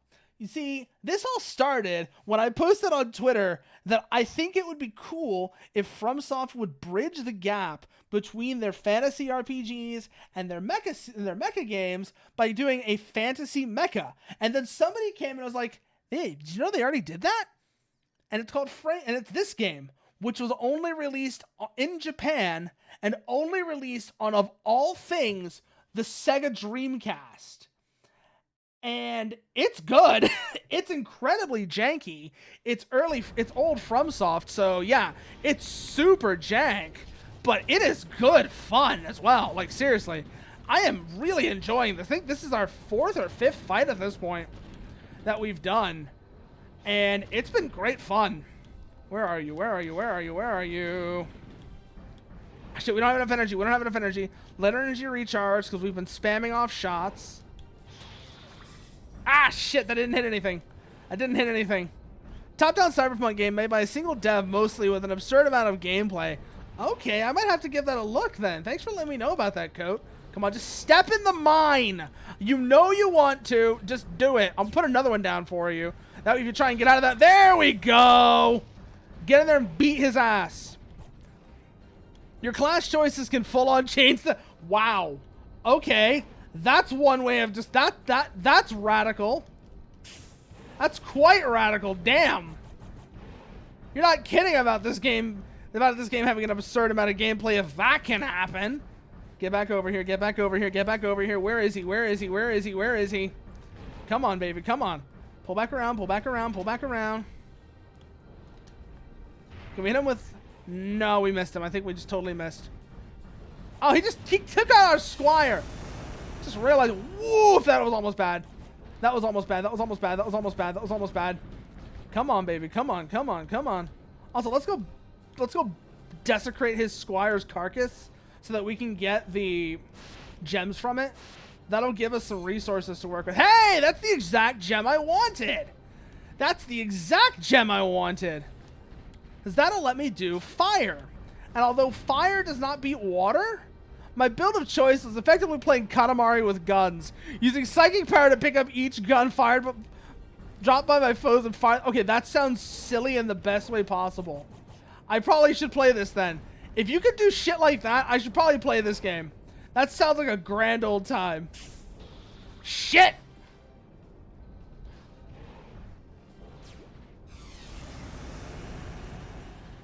Come on. Don't run away from me! Stop running away! Oh. Okay. Rude. Ah, it made me waste my smash. Oh! So we actually are doing pretty well, Slebnir. We're actually doing okay. So before this, I did have one fight that I lost, but that was largely because elemental affinities play a big part in how well a fight's gonna go. And if the game started me, I don't know if everyone starts with an earth frame, but it started me with an earth frame, and I went into a fight against a guy whose elemental setup was water, and that did not go well for me, to put it simply. So we got the one green gem. We didn't get anything off of him, though. That sucks. Oh, well, I thought maybe we'd get lucky and get something off of him, but okay, fine. If you're going to make me take the one green gem, we're going to go get some... We're going to go do fire. Endgame of my previous build was using health to summon a horde of succubi, draining them of all their health, then spending health to revive them and repeat the process. That's That's certainly a way of playing a game. That is certainly a way of playing a game, Coat. That sounds interesting. That sounds like one of those things that I would have had to see to really understand what that means. Because that sounds like you aren't really doing this justice. You're not really doing this concept justice with your attempts at description. Anyways, what am I looking for? I am looking for setup. And then we want to go down. Actually, while we're here, let's see. Night Mask. I want to get sharp, but I need a Reese for fuck. I had a Reese earlier, and I used it on a Squire. Damn it. Mid-game was doubling the length of my sword, invoking a divine mandate into it to make it pass through walls, then flinging it across the... I have a question for you, Coat. When you were flinging your sword, did it spin? Did your sword spin when you threw it, or was it like a spear? This is important. This is a very important question that I need to know the answer to. Because while a sword is not exactly a shield, and this works better, a single loop of succubi draining resulted in multiplying my HP by 50. Damn. Damn. It spun. Yes! It spun! It spun! It's a Beyblade! It was a Beyblade! You had a Beyblade! Excellent. Excellent, Coat.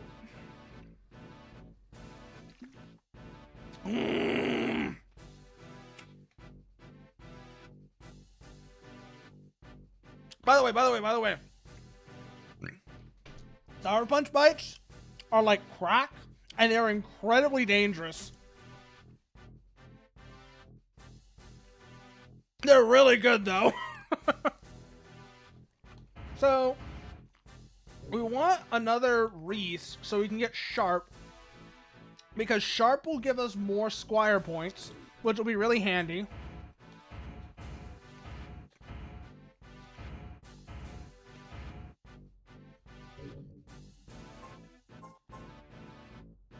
But in the meantime, we're going to go make a Fire Stone, which for that we need, let's do it, green and red and orange diamond thing, which are Combine, Exneat, and Mal.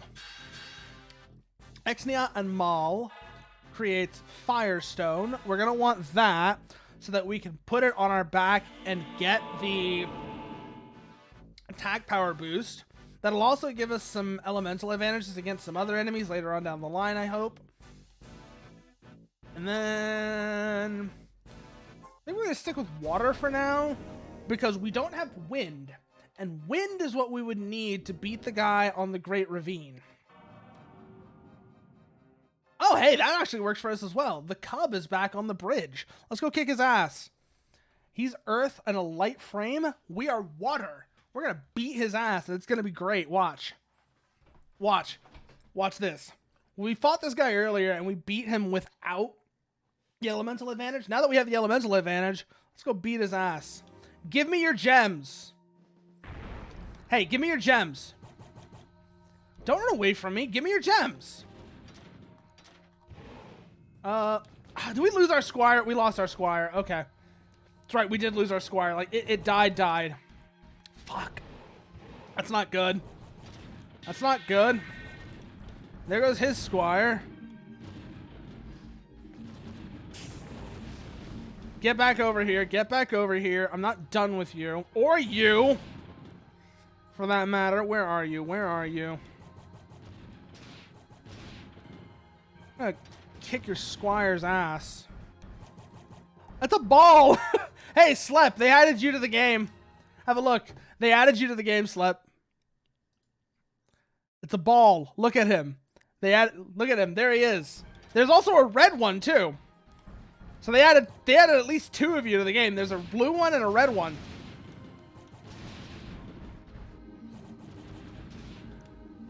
Ooh. Come on, come on, come on, come on. Ooh, nice try. Nice try.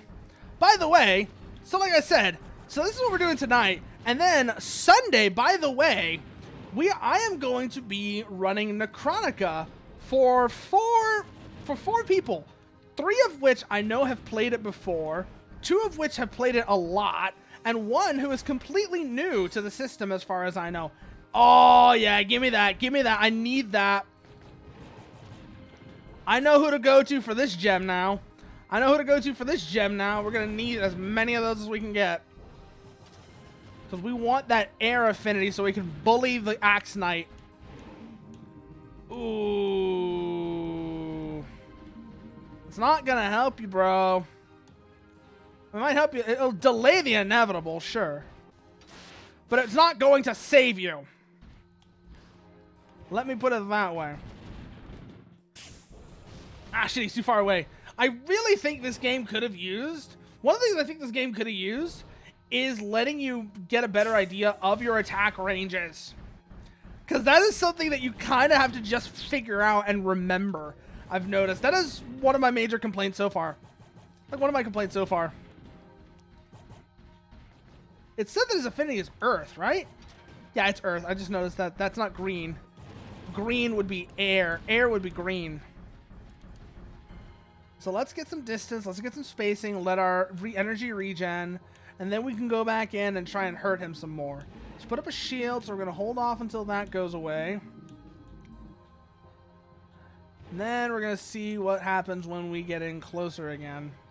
You get me closer to God. Dun, dun, dun, dun, dun, dun, dun, dun, dun.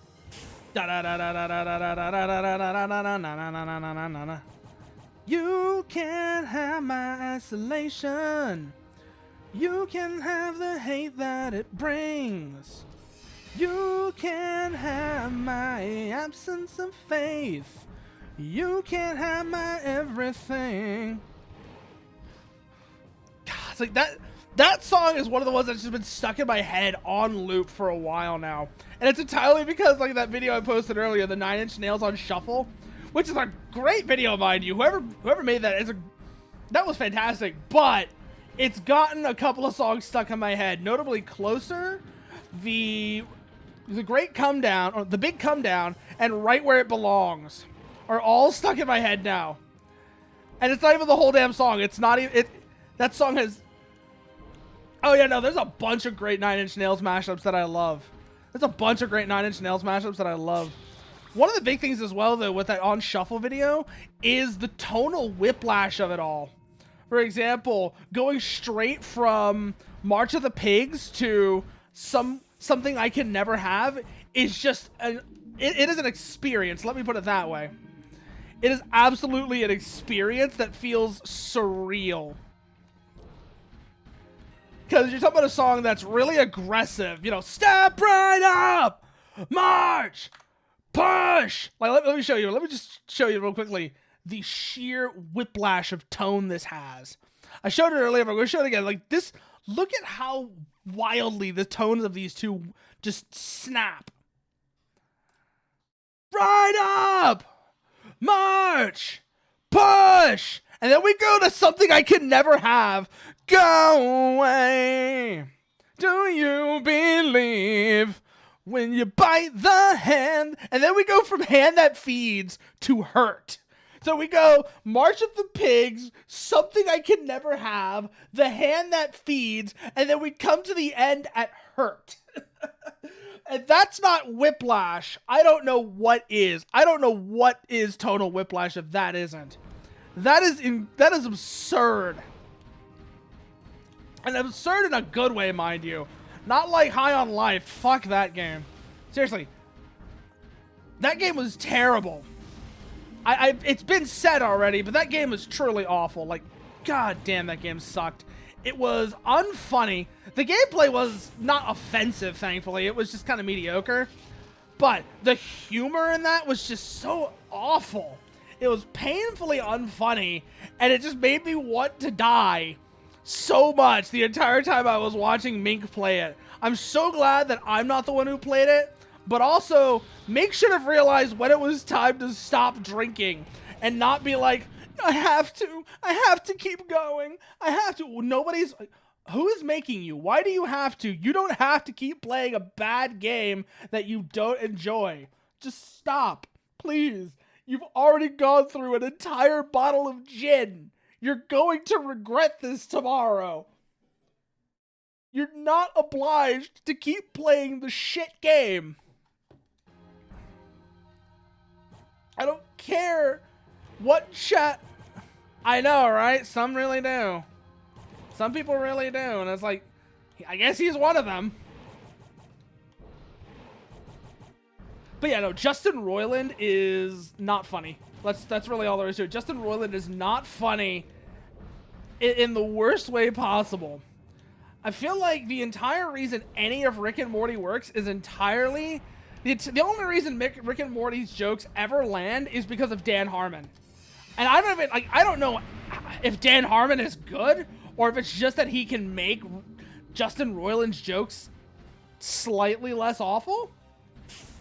But like, I'm serious, Justin Roiland on his own, his idea of humor seems to be to tell the same joke over and over again in an increasingly annoying tone of voice until someone finally laughs, either out of fear or pity or just the sheer desire to make it stop. Make the madman stop, please. It's not funny. I just want him to stop.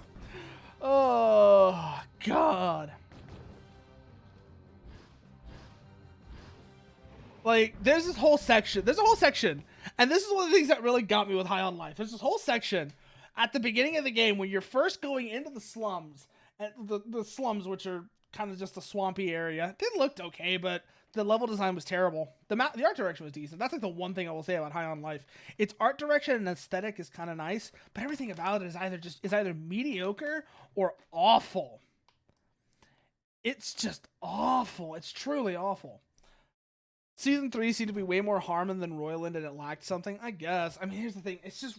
I think a part of it is also, I don't like Rick and Morty's sense of humor. I much prefer... I said this before, but do you know what I still maintain is better than any episode of Rick and Morty? Bushworld Adventures. They gave those characters to Michael Cusack, and he did something way funnier than anything Roiland has ever had done up to that point. Especially, at least not up to that point. I'm pretty sure funnier than anything he did after that point, too. Ugh, I don't like Rick and Morty. I really don't like Rick and Morty. But anyways, I'll say about Cusack. Cusack just, it was funnier. It was, not even funny, it was funny. It's actually funny.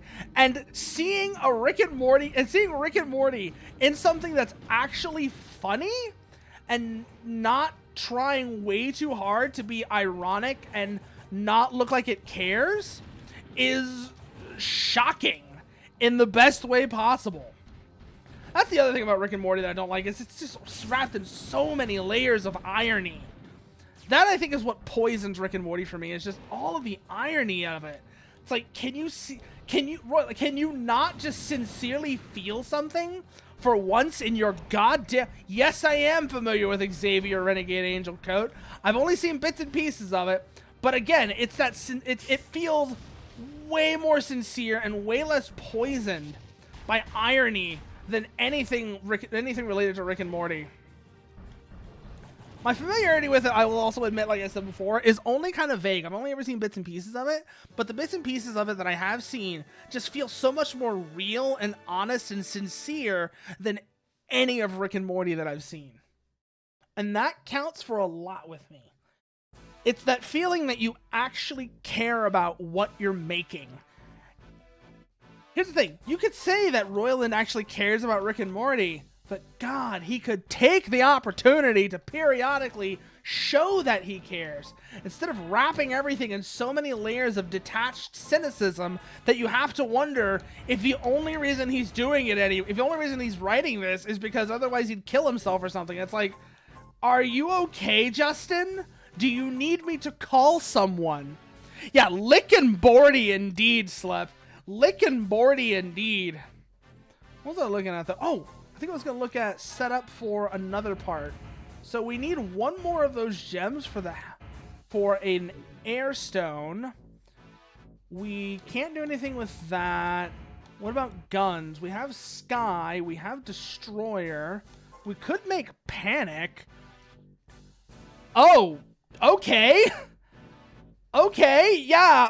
That would... That feels feels uncomfortable to know. That's really uncomfortable to know about, Slep, but okay.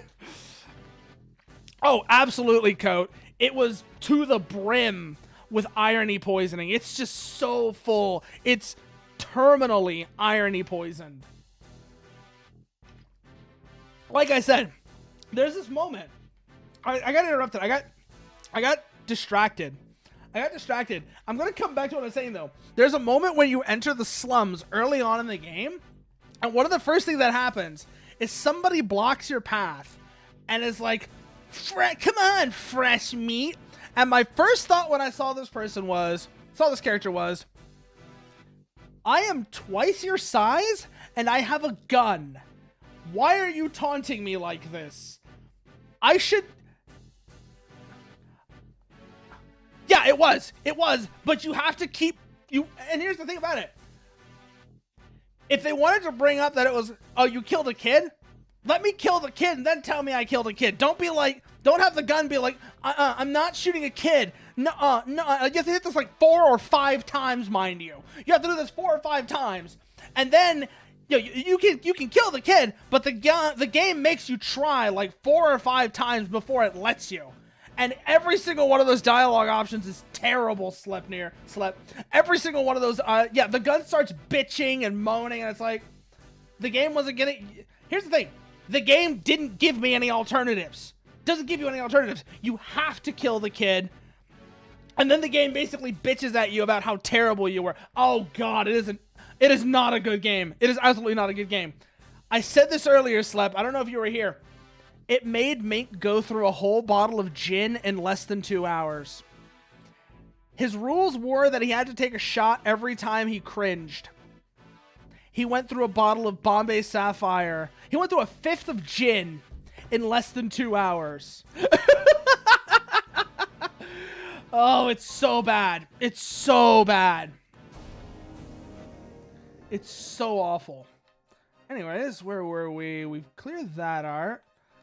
Cleared that out. We've cleared that art. Yeah. Wow. Talking about how bad High on Life is making my speech slurred too. Damn. That's not good. So we have to fight this guy at some point, but I want to try and farm another stone so that I can do water. Fire.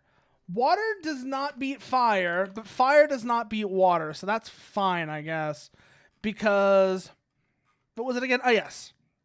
Earth beats fire, fire beats wind, wind beats water, water beats earth. So this one is going to be a bit weird, but we're not at the advantage. Well, no, fire can do that, yeah, but not in this game. That's a separate thing. That's a completely separate consideration. Oh, God, we still haven't replaced our squire. We may want to think about doing that. Imagine making mud means water beats earth. Well, I mean, it's... Have you seen what water does to rocks, Slep? It turns them into sand. Considering that water beats on rocks and turns them into sand, I would say they might have a point there. They might have a leg to stand on. I guess. Yeah, no. I guess if you want to go that route, sure. Whoa, whoa, whoa, whoa, whoa. He has a different back weapon. I just noticed that as well. I don't think I've seen that one yet. Have some birds. Get in there, get in there, get in there, get in there. Honestly, you know what I'm really surprised is missing?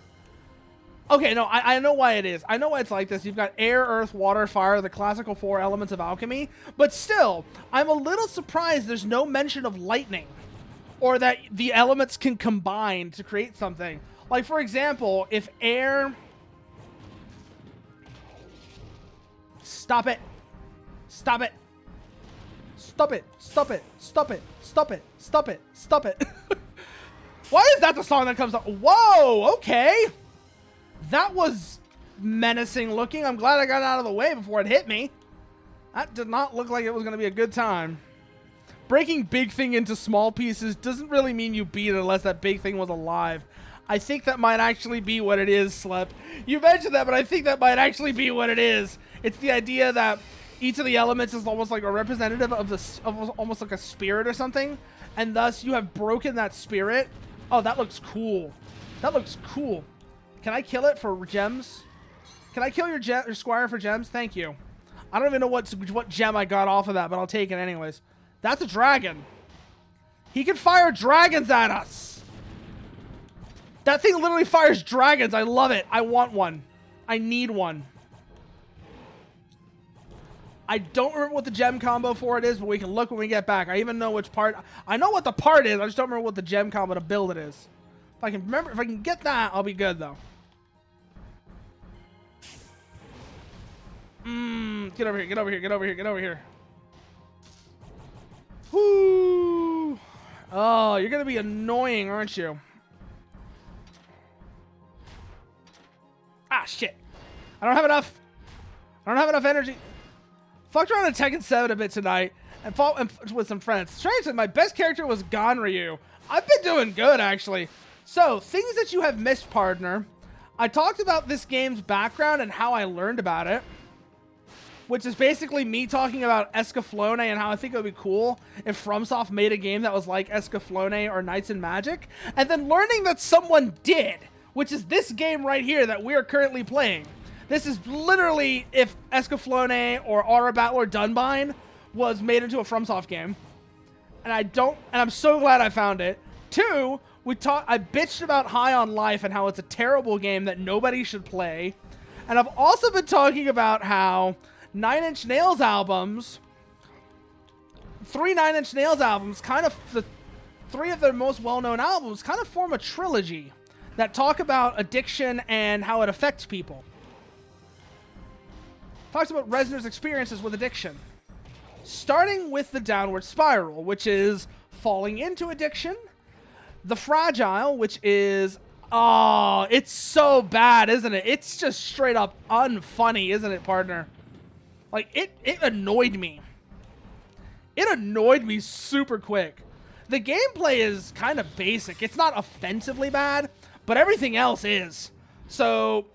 the fact that mediocre gameplay was the best... Actually, no, the art direction was okay. The art direction is okay. It's kind of nice. Before he gets another voice, he needs to get another sense of humor. He needs to get another joke. That's what he needs to do. He needs to get another joke because, damn, it really does just feel like... that Justin Roiland's entire sense of humor is based on telling the same joke in an increasingly annoying tone of voice until someone laughs. And then, it's either that or throwing shit at the wall to see what sticks, and then when something finally does, pretending like that was your whole plan all along and you weren't just randomly throwing ideas out there. And tell me about it, Slep. The fact that Rick and Morty is popular is terrible. The fact that Rick and Morty is even remotely popular is terrible. I think I know what it is.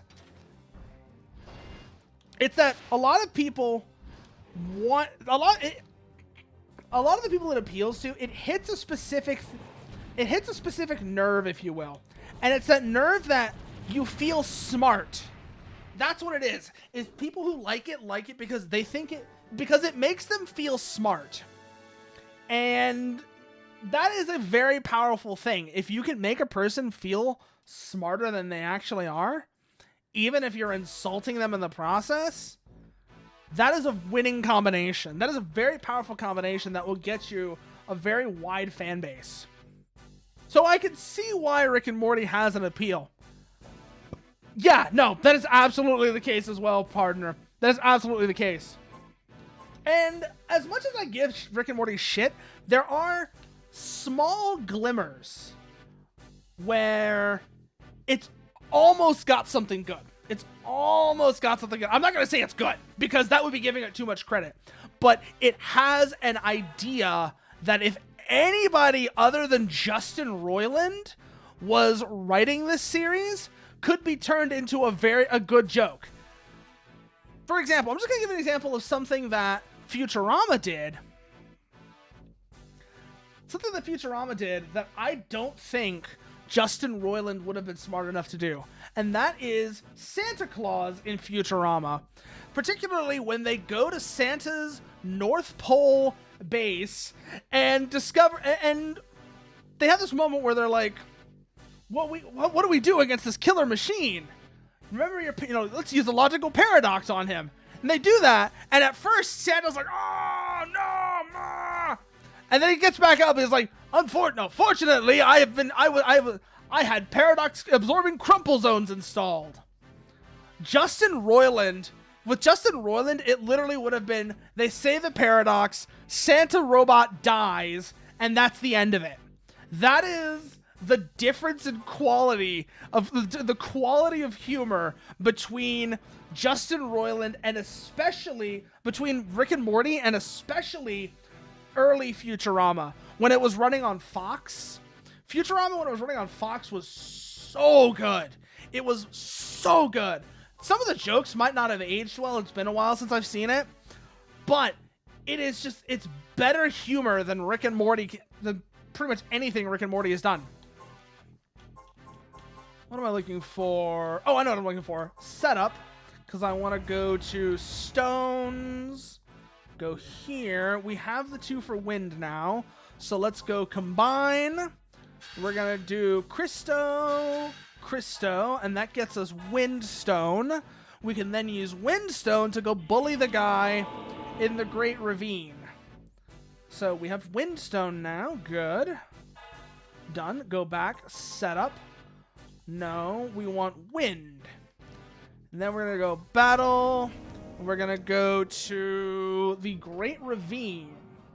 The Axe Knight. Frame medium. Element water. Again, you missed me talking about this as well. I love how the art on these is like tarot cards. It's so cool. It looks just so cool. It is a great aesthetic. It's an absolutely brilliant aesthetic. And it really just kind of helps sell the idea that you're playing as knights. Come on, let's go kick this guy's ass now. Oh, he's got 2 squires though. Keep that in mind. Where is he? Oh, it's a tornado now. Cool. Where is he? Oh, does it? No, it doesn't actually go and pursue. I thought it might have, which would have been cool if it was like it went forward. Oh, it might actually.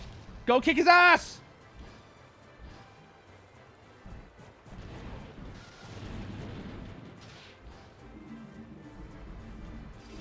Get back. Let's go focus on his squire a bit, because that's going to be a secondary threat we do not need right now. We get rid of the secondary threat. That's going to make our life a lot easier. Turn around. Sit down. Be humble. Sit down. Be humble. Da da da. Da, da, da, na, na, na, na, da, da. I think the big thing for me as well with Rick and Morty, I mentioned this earlier, and Coat knows what I'm talking about, is how much of the show is just wrapped up in irony. And it's like, irony is not inherently bad, but for it to really land, it needs to have moments of like sincere emotion that let you know why this character is wrapping themselves up in irony. And it feels like so often Rick and Morty, I can only think of one good emotional moment in Rick and Morty, and that is at the end of the 2nd season, where in order to spare his family from dealing with the consequences of everything he's done, Rick finally turns himself in and goes to space prison.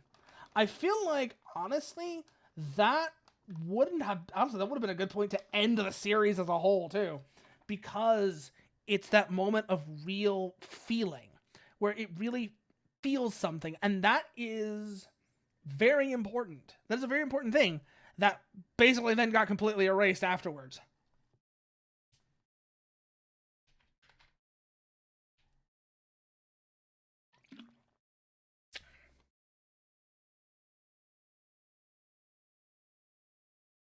It's the same reason why whenever I talk about Yick,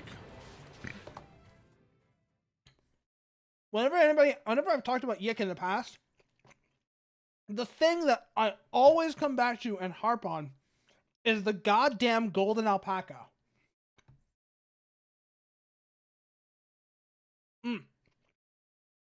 Sorry about that.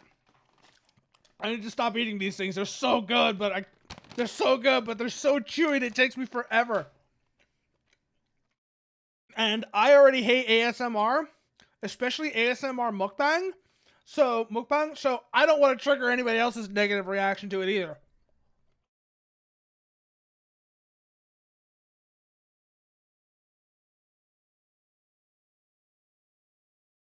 Oh, Coat. I would be willing to tolerate mediocre to bad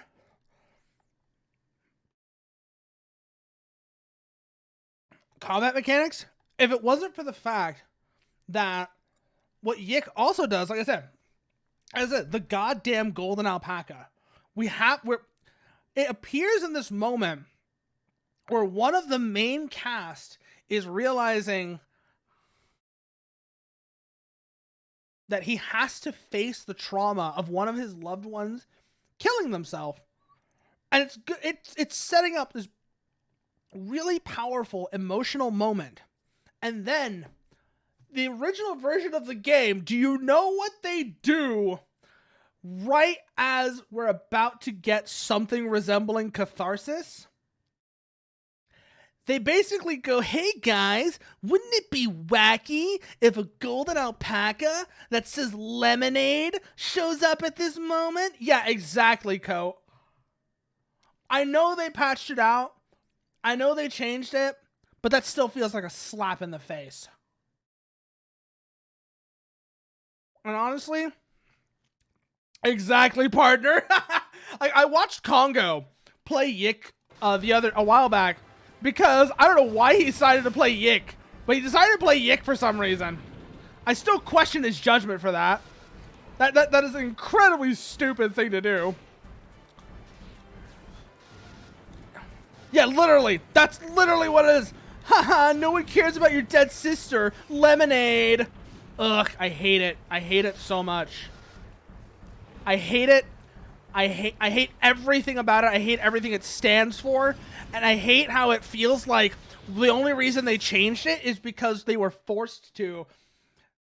And then is that they felt obliged. They felt forced to by the negative reaction that the lemonade alpaca got. Like, it almost feels like there was like, you didn't like our epic, wacky, quirky lemonade alpaca, so we're gonna change it for you, I guess. Ugh. I hate it. I hate it so much. Suffering is only so much content, though, Toad. Like, you can only get so much content from suffering. And I feel like the person who is suffering needs to enjoy their suffering to some degree. Otherwise, what's the point? What's the real point? It's like, you need to be, it's like they say, one must imagine Sisyphus happy, sure.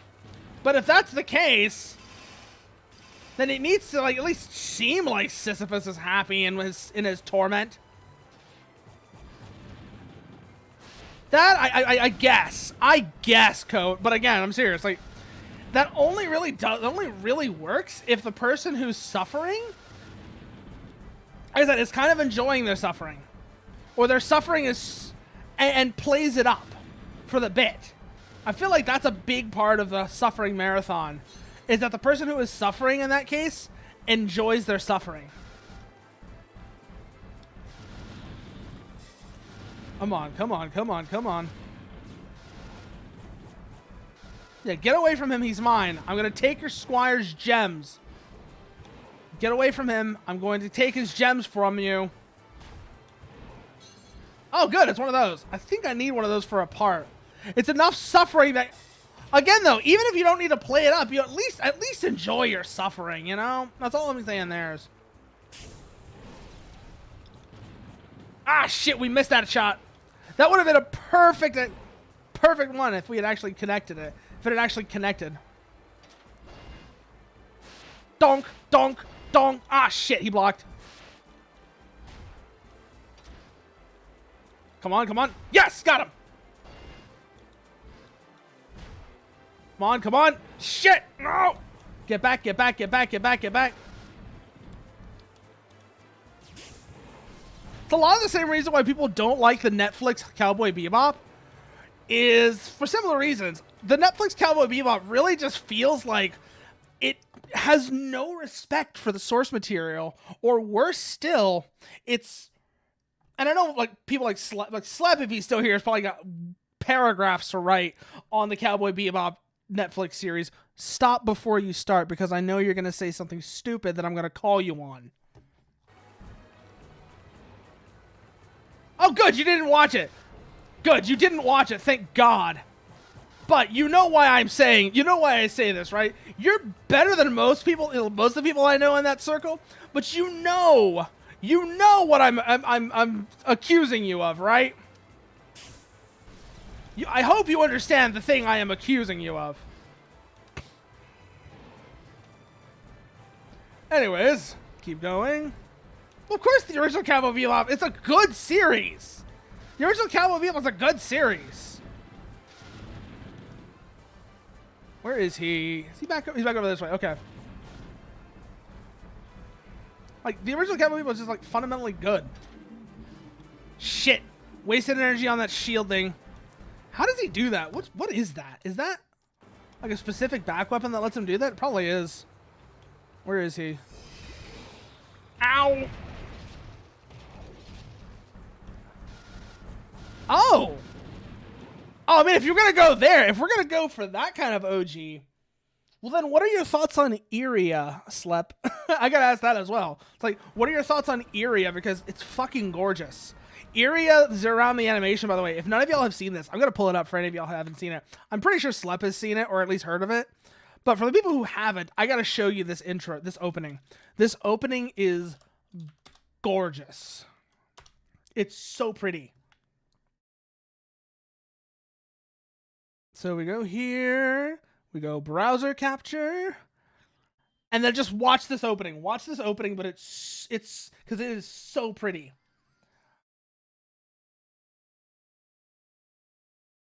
Was she?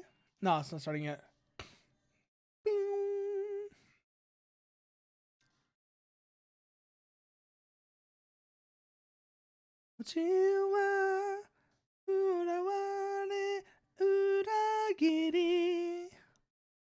Everything about this is so, it's so gorgeous and it's so well composed. It's the art. It's also like, you haven't seen any of it yet, but wait until you see the design of the buildings and how that really plays into things as well. And you see how like her, you see how like, you can't see what she's wearing under the cloak, but the design of her armor is also really just, it's super distinctive. It's super pretty, and it really just helps bring everything together as well. Da, na, na, na, na. Yes, it is, Slep. It absolutely is. For those of you who don't know, Squire is a mutual acquaintance of mine and Slep, who is an absolute sucker for stuff that looks like this.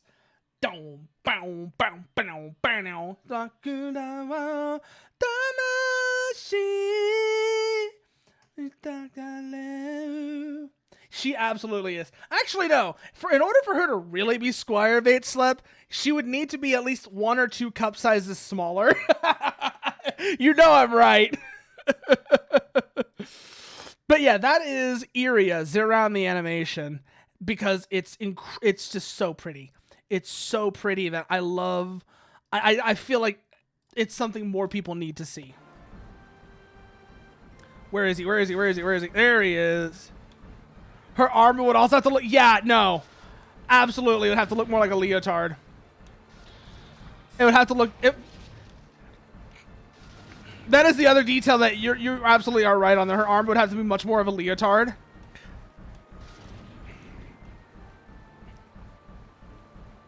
It's like, that is like his... Not one, but that is one of his biggest hypocrisies when it comes to character design.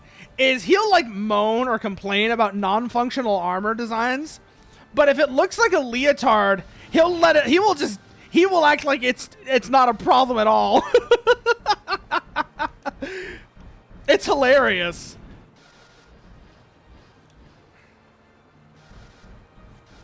Ah, shit. We missed all of those shots. Come on, come on, come on. Ah, get in there, get in there. There he is. Got him, got him, got him. Boosting, boosting, boosting. Do we got enough? We don't have enough energy. Shit. Come on, pull back, pull back, pull back, pull back, pull back. We have the advantage. We have the advantage. Come on, just let our energy recharge, and then we can hit him with the birds. Once we hit him with the birds, that'll take a good chunk off of him. Or we could go for the tornado as well. That might actually be a good move too. Ah, it missed! Ah! Back, back, back, back, back. Get away from him, get away from him. He's currently shielded. That's not good for us.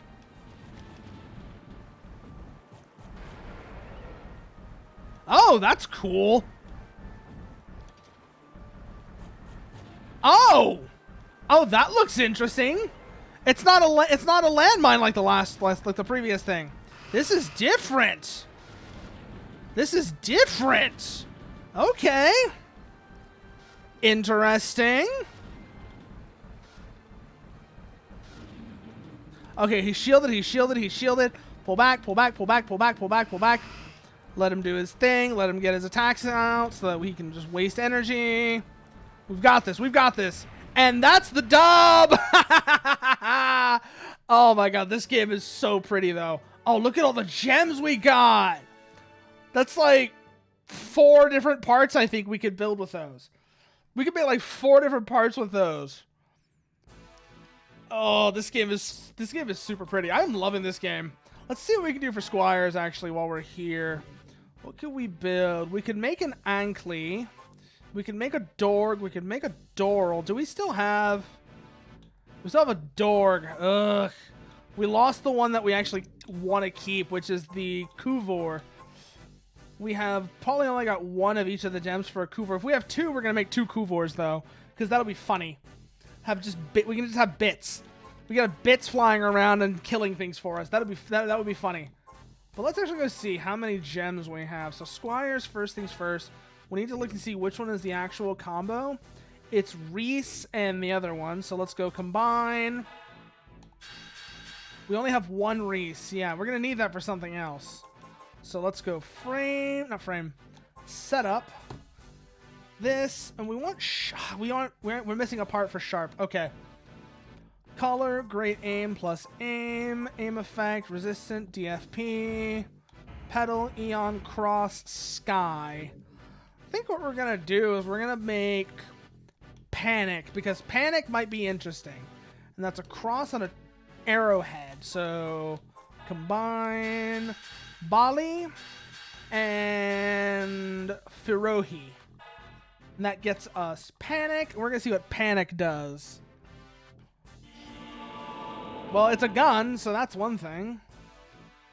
We need some other things for sharp, and sharp is the head part we want because it'll let us get more squires. Let's go setup, sky, destroyer, panic. Let's go panic and see what panic can do for us. Let's just do training real quickly to see how this one behaves. We know how Sky and Destroyer behave. Sky is like a 3-round, it's like a triple scatter shot. Destroyer is a triple scatter shot. Sky is your basic gun. Let's see what Panic does. Watch Panic be dumb. Oh, Panic is a bit like Destroyer, but it seems to do more damage, so that's something, I guess. And then we have the mace. We know what that does. Oh, okay, so that's not defined by our gun. That's useful to know. That tells me we need to try some other things. But first, we're going to kill this dummy. We're going to kill this training dummy and get out of here. 2, 3. Get in there, continue beating on him, continue wailing on the guy. Ah! You are going to lose. You are a training dummy. Stop it. There we go. There we go. Come on, just get out of the training room. We know what Panic does now. I kind of like Panic, actually. Well, it's basically the same as Destroyer was. Or is it? We'll see what Destroyer does with wind. It might be different. If it's different, that's worth noting. But I know what Destroyer does with Earth. Let's see what it does with wind. It's an easy enough test. You gotta change the weapon is all. You're actually gonna try and use it in an actual fight too, because it's not like I don't know how Destroyer works. It just might have some slight changes that I'm not quite ready for, I guess. So, like I said, continue bullying this training dummy until it dies. Once that happens, we get the hell out of here. There we go. It takes care of the training dummy as before. Also, Witness mentioned something that I actually need to do. I need to get a paint job on this thing. I need to get a paint job on this thing so that we actually look decent. Let's go do that real quickly. Color. And we're gonna go see how this looks.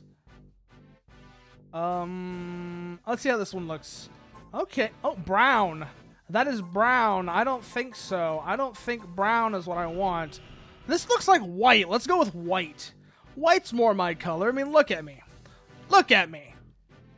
Yep, that's it right. Oh, it's got gold on it, though. Ugh. It's close enough.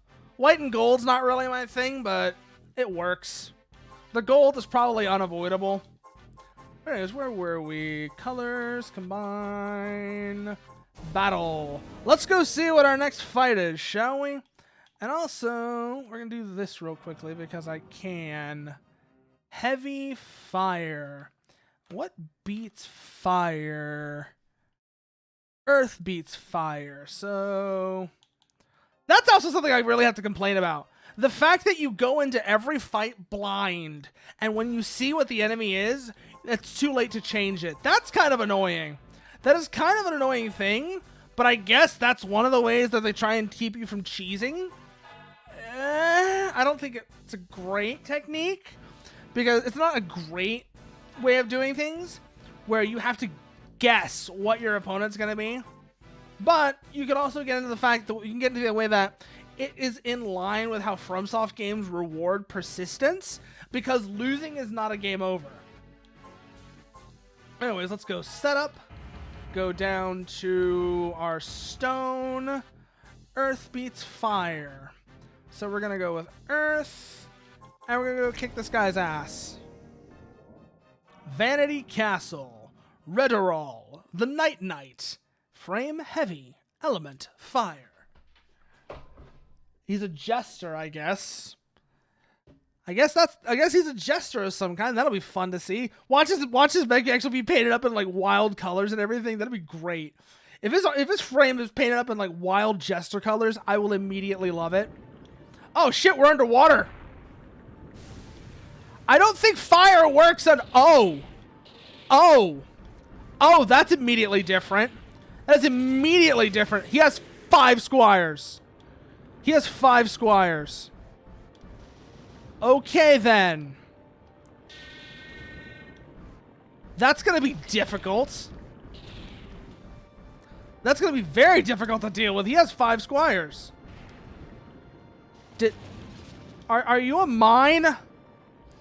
Is your whole shtick literally that you're a mine?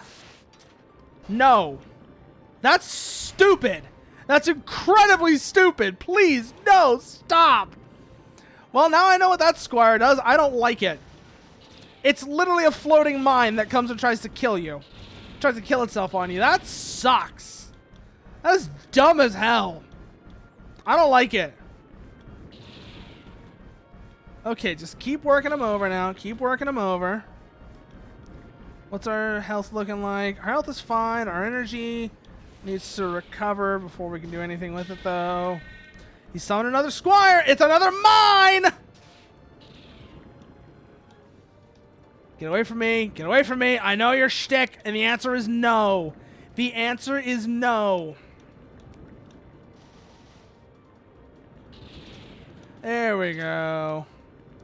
Let our energy recharge. Keep an eye on that floating mine and see if it's going to be a problem. This is getting out of hand. Now there are 2 of them. This is a weird fight. This is a weird enemy. This is a weird Ow! Ow, ow, ow, ow, ow. Floating mines are not cool, bro. That's dumb as hell. I'm gonna punish them for it. I'm gonna punish you for it by killing your squires. Oh, they're probably not even manned or anything. They're probably just drones. Whatever. I'm gonna kill them anyways. I'm gonna take their gems. And I'm gonna take all of your gems too.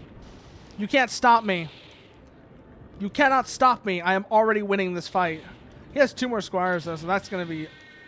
There we go. He's just gonna throw mines at us. God damn it. He really is just gonna throw mines at us. He's gonna throw balls at us. Like Slep. Is this guy just you? Is that what this is? Is this guy just you, Slepnir? That he throws balls at us? His entire thing is based on balls? We're underwater. I just realized we're underwater and he's attacking us with balls. Is this Blitzball? This really is you. This is Blitzball.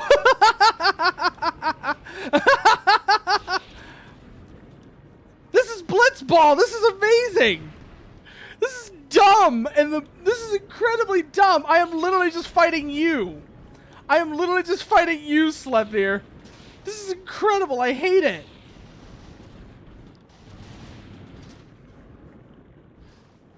Hey, get back. Get back. You don't know me like that. Sit down. Ow. Pull back, pull back, pull back, pull back, pull back, pull back. Did